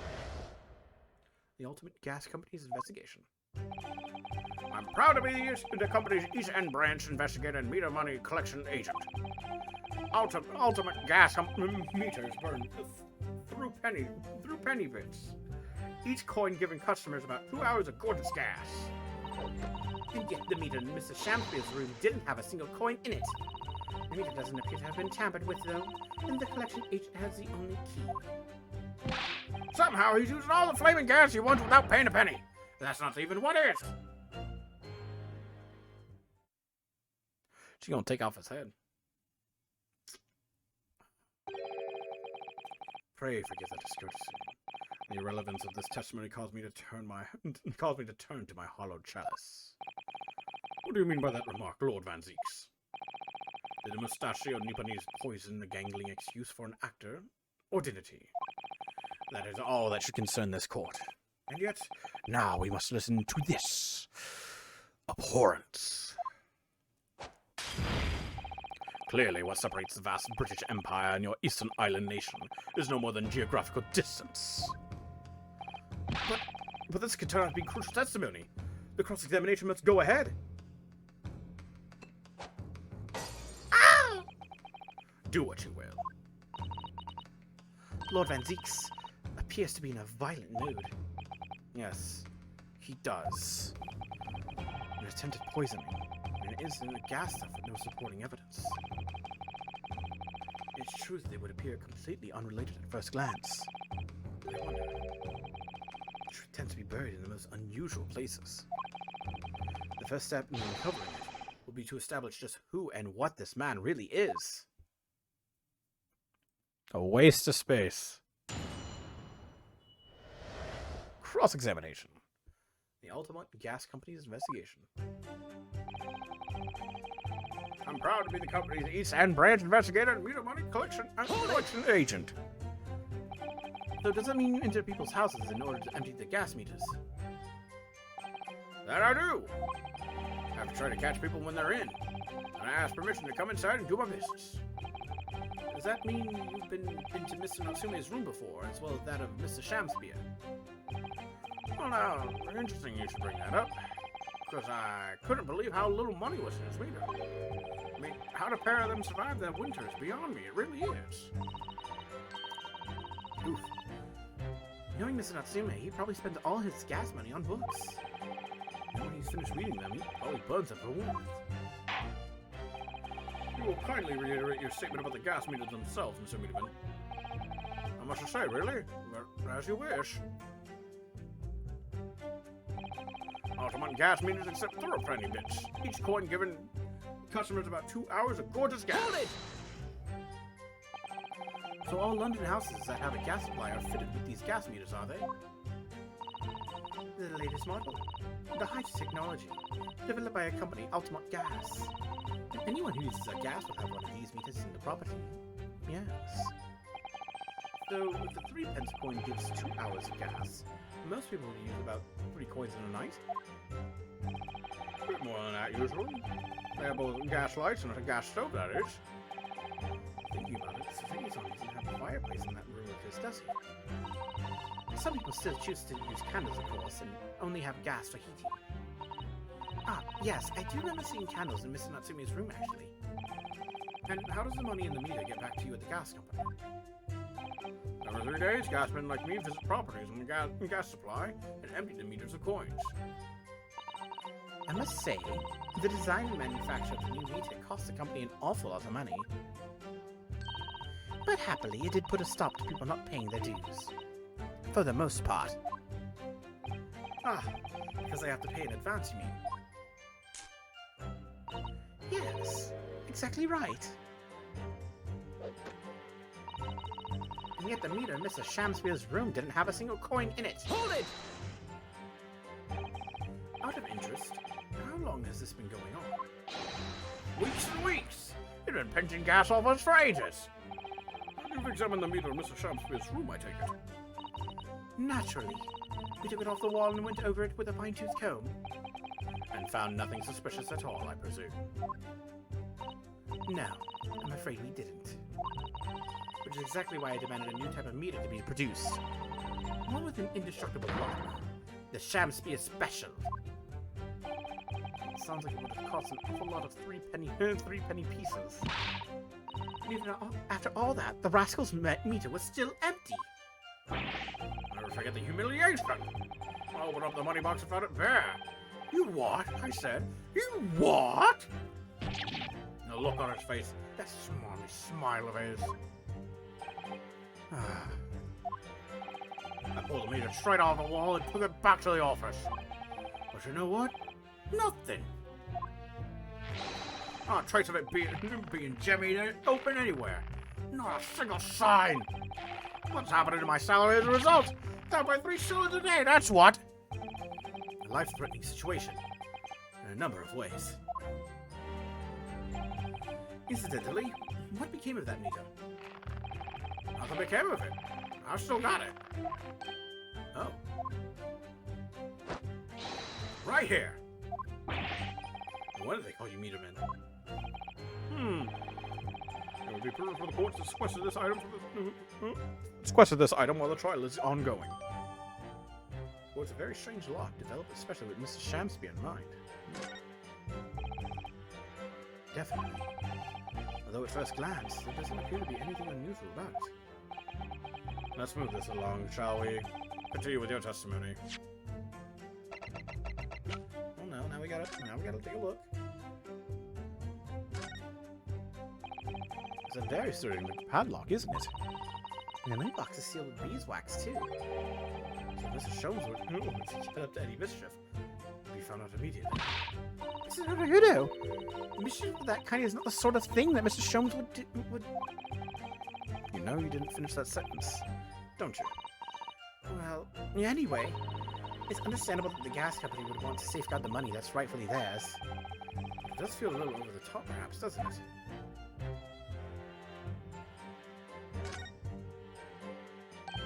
Oh, what's... Have you spotted something missing out of here? just here? Just put a hole. Did you see? Goodness, you're right. I wouldn't have noticed. It's not a very neat hole, is it? Not professionally made, I say. So, you think it might have been opened up by Mr. Shamsphere? Possibly. Seems the people at Ultimate Gas must have missed it. Well, it certainly seems to go all the way through to the inside. Yes, but there's no way a coin could fit through there. That's true, but even so, it seems more than a little suspicious. There's a tiny hole in the space.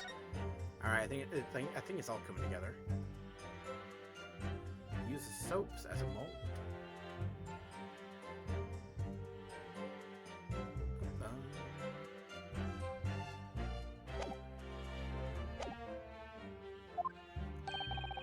No, I would say it has much value as the contents of that meter. Oof.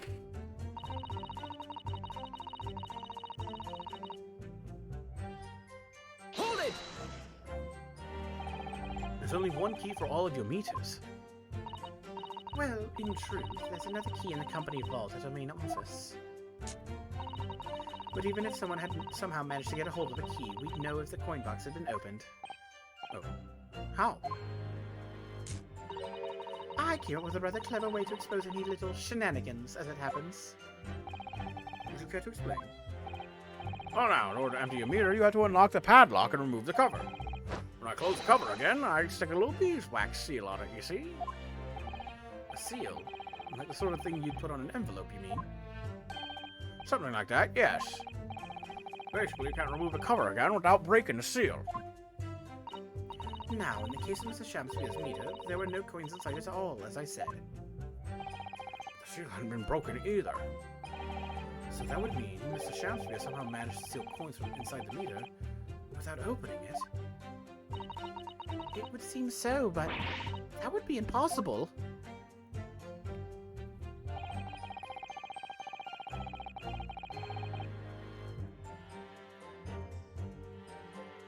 Hold it! Alright. How do you know that he's been using gas, though? Well now, as I started investigating this bloke, I've been to his room more than a few times. On every single occasion, his lamps have been blazing and his stove pounding. In the middle of winter, he still turns to me, sweat dripping down his cheeks, and says, Get thee to a nunnery! Hamlet indeed. Ah, I wring the bloke's neck. I get all hot under the collar, but still. Every time I open up that flaming meter, it's empty! He's robbing me of my salary, too! What's wrong with the world? Where's the justice? But how can Mr. Shamsphere possibly be stealing the money? I don't understand. The simple explanation is right before your eyes. What?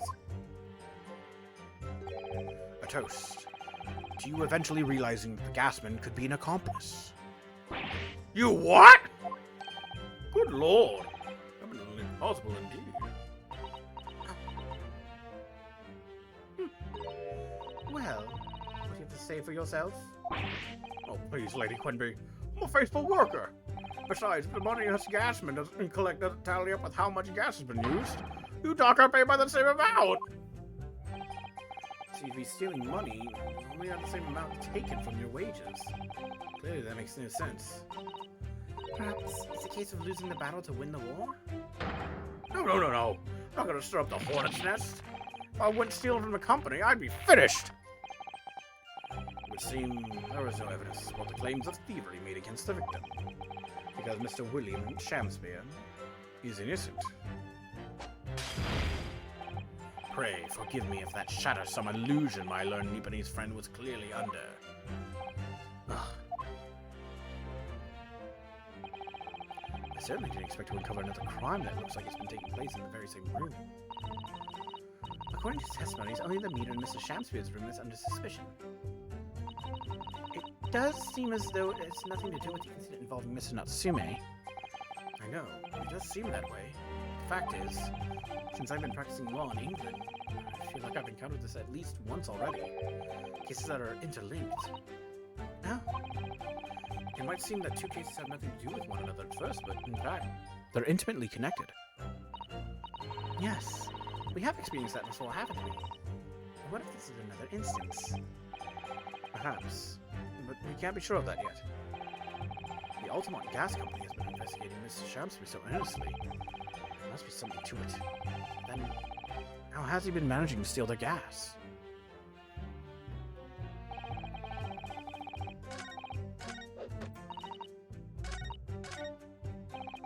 Oops.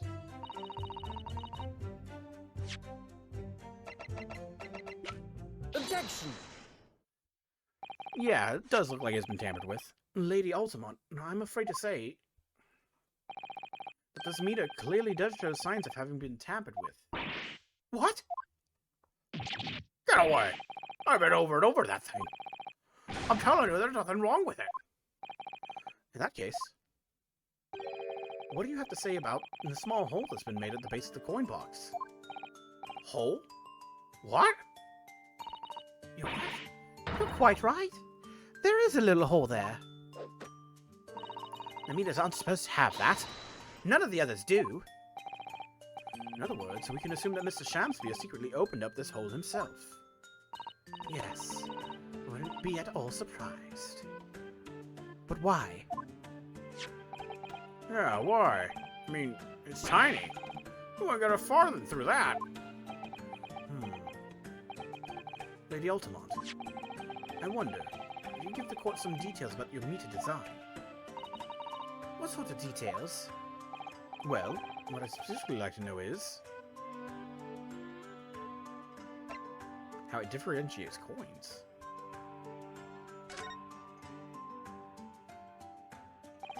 How does the meter tell the difference between different coins?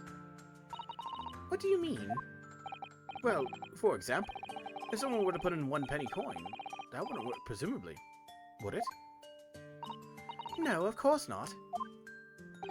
So, well, how does the meter know that the coin's been fed?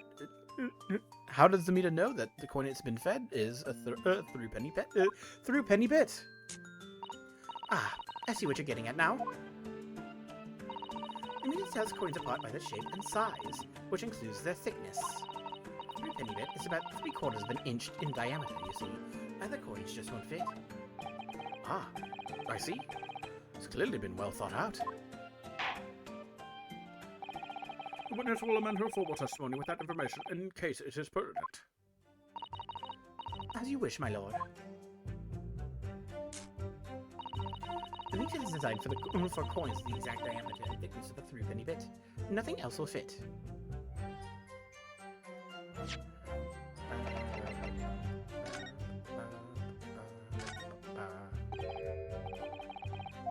Look at this bar of soap. There's a circular depression on this side, about 2 centimeters across, or 3/4 of an inch. Ah! Do you think? We did find the soap at the scene, didn't we? Yes. Yes, there were 2 bars on that little ledge just outside the window. So we took this one. But I'm sure that when we first found it, there was some sort of reddish medallion in the middle there. I remember it clearly. But there's no sign of it now. Where did it have gone?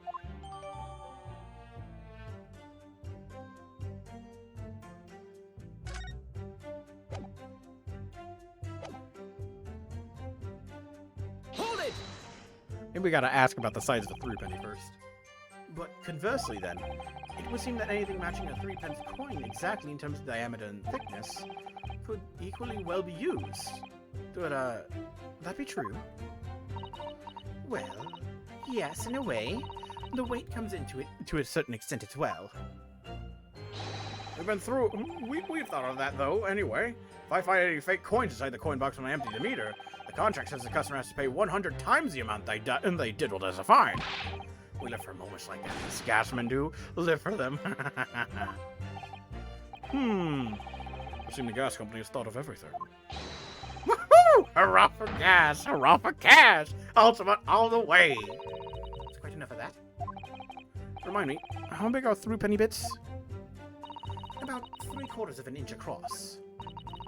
What do you think, Mr. Naruhodo? Is this 2 centimeters measurement significant? Or perhaps there's some other aspect of the meter's construction that we should be focusing on. Yes, you may be right. Very different tact here. Like asking about whether the meter can be dismantled, for example.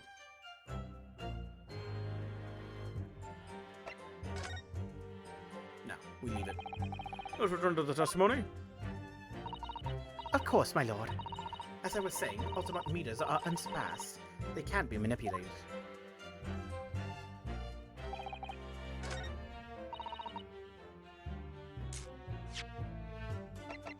Objection! Let me show you this bar of soap. Let me just confirm something here. If the diameter and thickness were to be correct, the meter would accept any object as if it were a threepenny bit. Is that correct? Threepenny? Is that how you say it? I've been saying threepenny like a fucking idiot. Threepenny.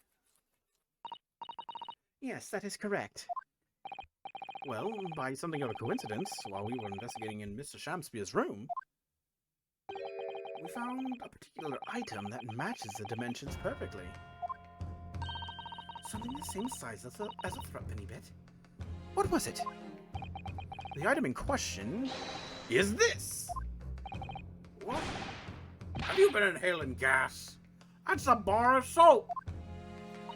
It certainly looks nothing like a threepenny bit, I must say. Looks like I'm going to have to point out exactly what I mean here. What's so important about the soap is this part here. Got it! You have to turn over the soap to see what I mean. Ah! Are you referring to that round depression in the middle of the soap there? That's right. A depression that's approximately 3/4 of an inch in diameter. Or in other words, almost exactly the same size as a threepenny bit. Get away! Does anyone here present have in their possession a threepenny bit? Quickly now, hand over your coins, ladies and gentlemen. It sounds rather like a highway robbery, doesn't it?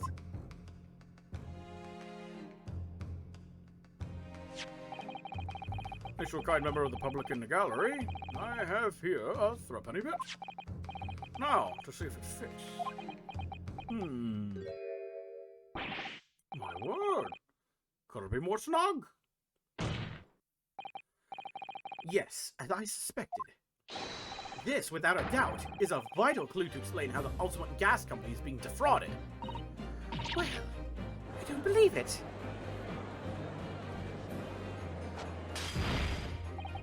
So, your assertion amounts to what? That some inferior bar of soap has a tentative connection to the theft of gas? Yes. The depression in the soap was clearly made by a threepenny bit. I must concur at least that putting a coin with some force into a poor quality bar of soap such as this is a remarkably simple way of replicating the coin's shape. And then you could use, some melted wax or something to pour into the mold. You could make fake coins in no time.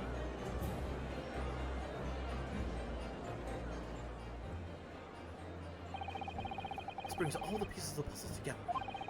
This is the method Mr. Shamspeare has been using to steal the gas. That's the missing link. And now, if I follow the chain of thought, it's going to bring me to a new explanation for what happened that nobody's considered yet. But this is all nonsense. The man had been making fake coins. My worker here would have found them when he emptied the meter. Quite true, Lady Altamont. You happen to invent some black magic that could make them disappear. I see. That's what we're doing with it. There's one form of black magic that could cause fake coins to disappear into thin air. Yes. Exactly. And the meter here gives it away. What on earth? There are remnants of the magical method used visible on the gas meter taken from the victim's room. If that is your search and counsel, the defense will identify these remnants to the court at once. Where on the meter can the remnants of the method used to make the fake coins disappear be seen? Got it! The little hole in the bottom I pointed out before. We found this bar of soap at the scene of the crime, just outside the victim's window. Outside? Yes, outside. where you yourself, Mr. Meterman, were loitering in the freezing winter air. That's where we found this bar of soap. Oh, I get it! That's right. The answer, of course, is ice. Did you say ice? Mr. Shamspeare has been leaving soaps like this outside his window each evening, filled with water. After a night outside in the bitter cold, the water is completely frozen solid the next morning. Then he takes his fake coins of ice and feeds them into the gas meter, leaving him light and warm in space. As his room becomes very comfortably warm, the ice now inside the meter spot coin box melts, turning back into water and draining harmlessly away through the small hole made in the underside of the meter. That is how, without leaving any evidence of his wrongdoing, this man has been stealing ultimate gas.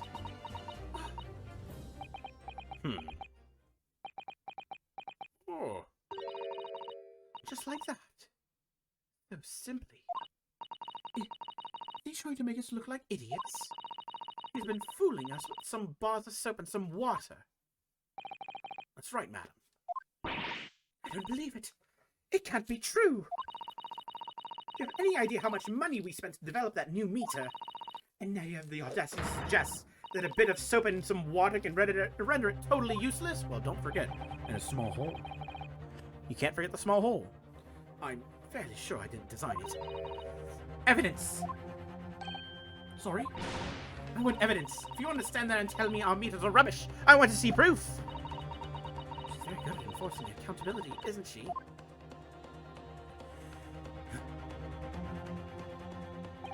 Very well, Lady Altamont. If you'd like evidence, I'll provide it. What? Mr. Naruhodo? Are you saying you do actually have evidence to support this theory? I did notice some traces of it that bothered me a little at the time. I have a feeling that this theory we come up with now could explain it. The piece of evidence that substantiates the theory about how Mr. Shamspeare has been stealing gas is... Take that! This is a photograph of the scene at the point when the victim was discovered, taken by Inspector Gregson. And it clearly shows the remnants of the crime carried out by Mr. Shamspeare. what remnants? Point to me. I cannot understand. Here you can see the gas meter on the wall in Mr. Shamspeare's room. Now, look closely at the floorboards directly underneath the meter. Soaking wet. What is that? Some kind of grubby stain? Almost certainly. It's a water stain resulting from the liquid that drained out of the hole made in the meter. Ah!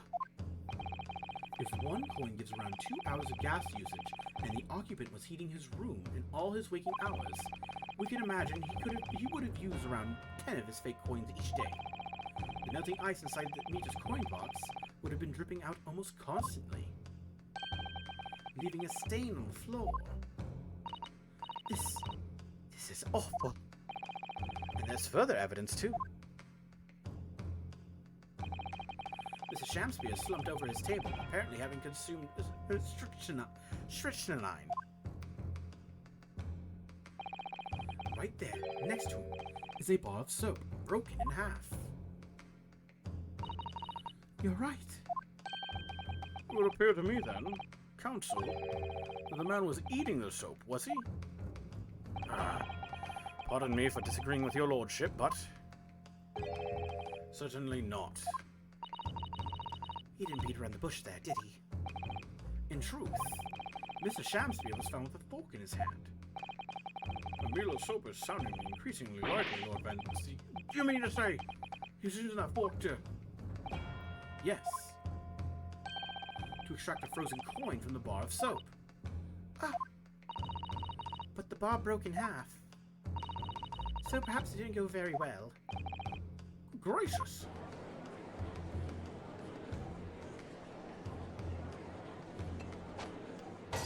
Oof! Lord Van Zyke!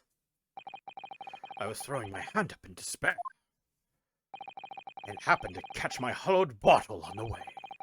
Pray forgive my maladroit mistake. Maladroit? Maladroit. Pray forgive my maladroit mistake. What is the meaning of this, counsel? Allow me to pose my learned friend a question. What exactly did you establish with your most recent cross-examination? Well, that Mr. William Shamspeare is a liar and a thief. In other words, that his testimony is unreliable. That's it. That's exactly it. Very well. Let us assume the man is a liar. Now allow me to pose another question. What possible difference does that make? Well, we know that suicide can be discounted. Scotland Yard's investigation revealed no sign of another vessel that contained poison. And on the night in question, there were no visitors to the room except the accused. The young gasman's testimony, which we have no reason to doubt, has confirmed that. Furthermore, the only possible way the poison could have entered the victim's body is via the tea. Via the tea. Shit. The court has no evidence whatsoever that suggests otherwise. Even if William Shamspeare is the liar you claim him to be, these facts have been objectively established. There's no escaping it. Therefore, in light of these facts, the prosecution calls for immediate adjudication. What? Is it adjudication or adjudication? Order! Order! Well, counsel, how does the defense respond? I'm still on a roll here, man. That's how I respond. Let him do whatever the hell he wants. I'm gonna figure it out. Yeah, he made coins out of the tea. From that point on, I don't know what the hell happened. Mrs. Naruhito. I'm good. I'm good. I'm up. I'm in fighting shape. What was the point of the last cross-examination? Didn't actually get us anywhere. Didn't make no difference at all. Like Lord Van Zeeks is saying.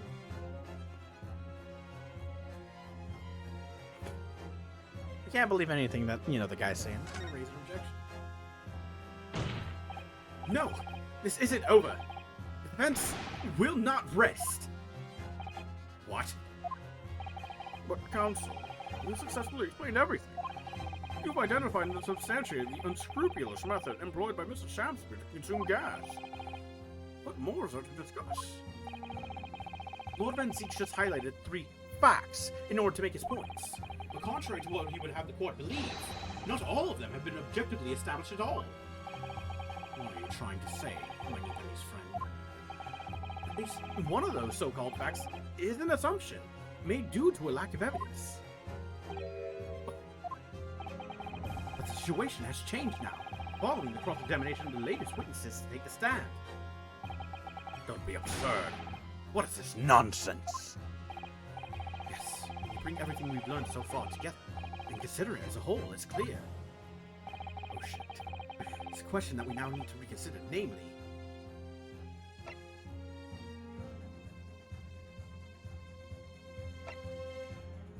Was the poison in the tea? Fuck it. We've all been led to believe that the strychnine poison that afflicted Mr. Shamspeare was in the tea brought to him by Mr. Natsume. But that's conjecture at best. Objection! Shit. The victim has testified that nothing else passed his lips that night. There was no other possibility. And since there was no trace of the tea left at the scene, it couldn't be tested for traces of the poison. Objection! As I said, the situation has changed. Because in fact, some of Mr. Natsume's tea was left at the scene, and a particular piece of evidence proves it. Objection! A ludicrous claim.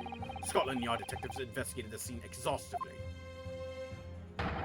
What evidence are you suggesting they missed? The defense has made a bold claim indeed. Very well, counsel. Present your proof. What evidence from the scene of the crime can tell us about the nature of the defendant's tea? Shit.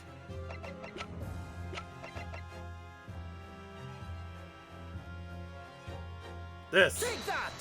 The teacup. What exactly is this piece of evidence supposed to reveal about Mr. Natsume's tea, counsel? Well, I suspect it may possibly be related to the tea in some small way, if we dig deep enough. It's the teacup! There's a tea ring on it! Then you'll be digging for a very long time indeed, my learned friend. Oh. Even at the bottom of the deepest chasm, you will find no sense in that absurd assertion. Ugh! And that's it. We failed! Thank you, Council. That will do. I've seen enough. According to the powers vested in me by Her Majesty the Queen, I declare no further examination necessary. I believe the court has been presented with more than enough evidence to pass judgment.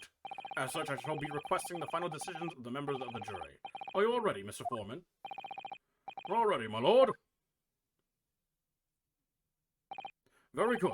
Ladies and gentlemen of the jury, you will announce your findings to the court in turn, please. Guilty! Wow. Guilty. Guilty. Guilty. Guilty. Guilty.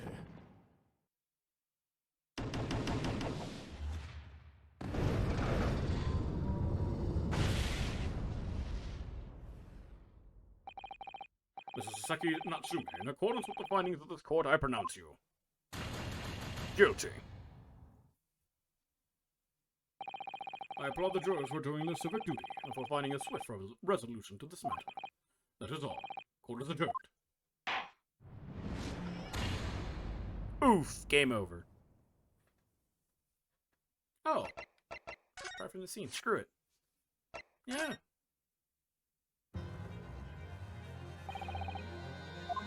Oh. The defense made a bold claim indeed.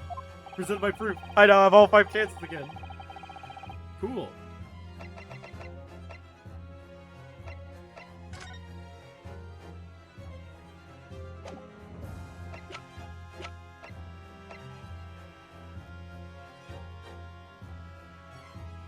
Literally, it's the teacup. I presented the teacup. There's tea left in the cup, which meant that he let it sit there. When he was working on it, that's what he used because there's no. He had to get water bottles, which then you could still argue with the teacups. What?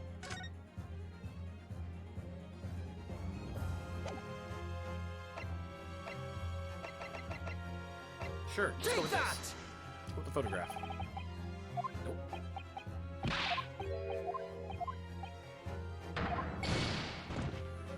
Ah. Aw. Sometimes I wish I could disappear down a deep chasm to escape this deep sarcasm.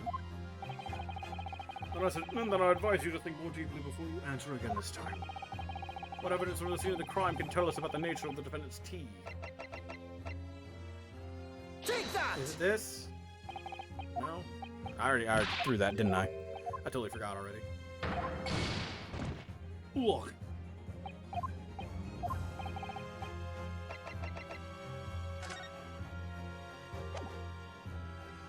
Is it literally going to be the soap bar?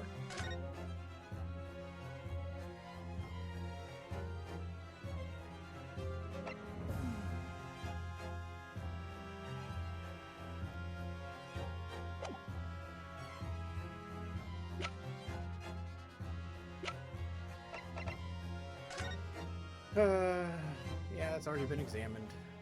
Gave me a check mark on it. Come on, man.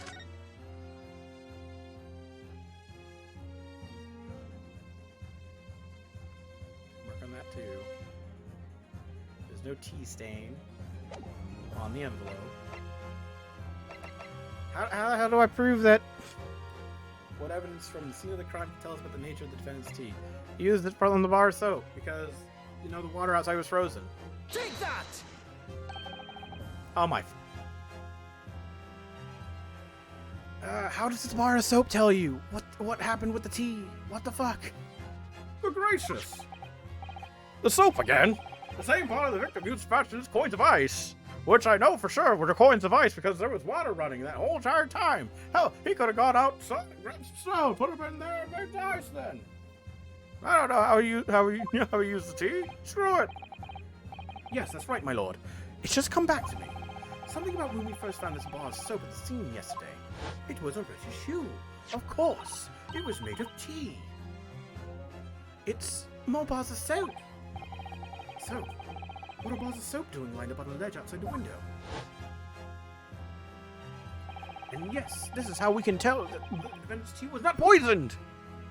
Oh, right. Because there's one more bar of soap there. Which, of course, Scotland Yard has definitely investigated, right? Because there's Scotland fucking Yard. Yeah. Quite certain that when we originally stumbled upon the bars of soap, there was actually a frozen coin in each bar. So you discover the gas thieves' coin factory. Fascinating. In a way, yes. But there's more.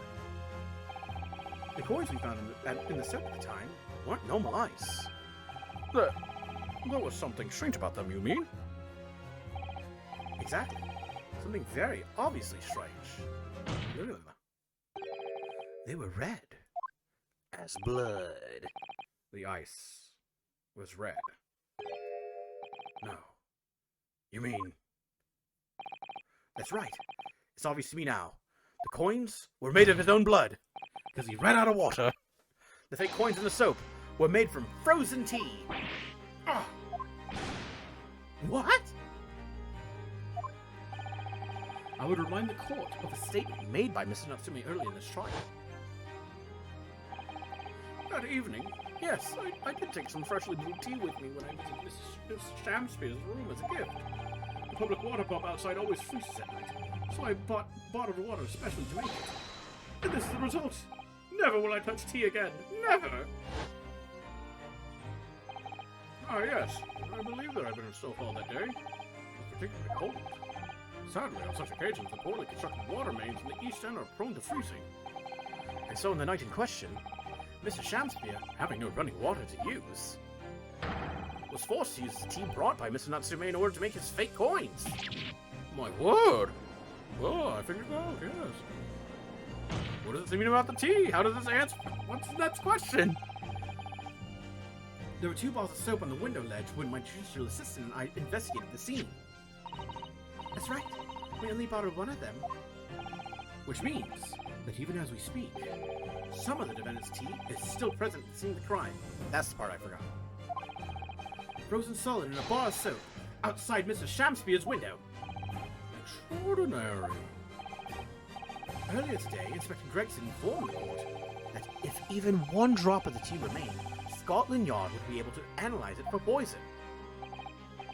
As such, we are now in a position to prove or disprove what has until now been mere conjecture.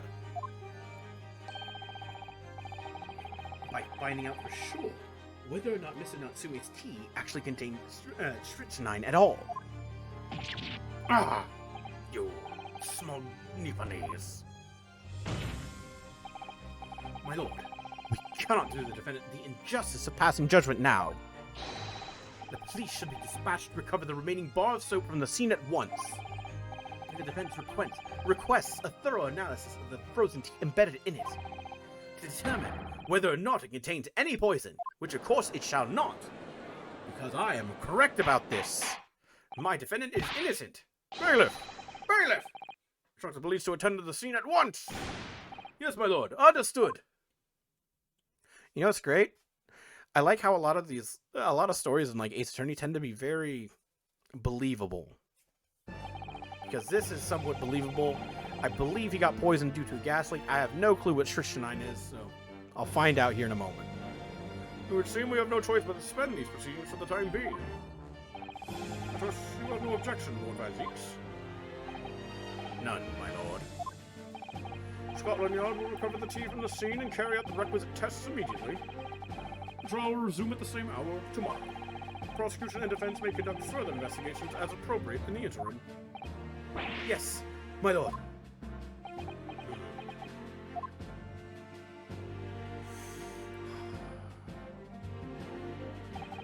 Well, we managed to scrape through there somehow. Thank you, counsels. Court is adjourned until tomorrow.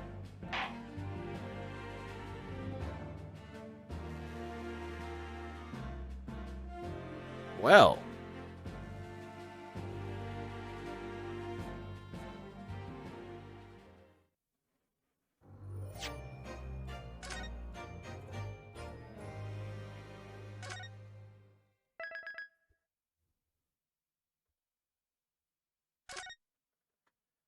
Can't believe it. An extra day of investigation? What? I can't believe it, dude. This is the second case. I thought we were going to be done and over with now. This is just going to be like, one day of investigation, one trial. And that's it. You figure it out. Damn. What else is there to fucking learn? Now that I pointed out the whole coin thing, I guess the last thing to learn is how he got poisoned with strychnine. Huh. Because after all, it's definitely like through the air, right? Because, man, Christ, because Soseki-san has been imagining that he's been being choked to death. So it has to be something in the air, which I'm guessing is like a gas leak, and that's why he's feeling that way. And also, like, helps out why they're so crazy. Mr. Garadeb's okay because he at least has the window. Well, as much as I really want to like finish this case tonight, I guess we're not doing it. we're going to finish it tomorrow night. Which also means, hey, YouTube, thanks for watching. Hope to catch you in the next one. Keep your mind sharp. Stay safe out there. Goodbye.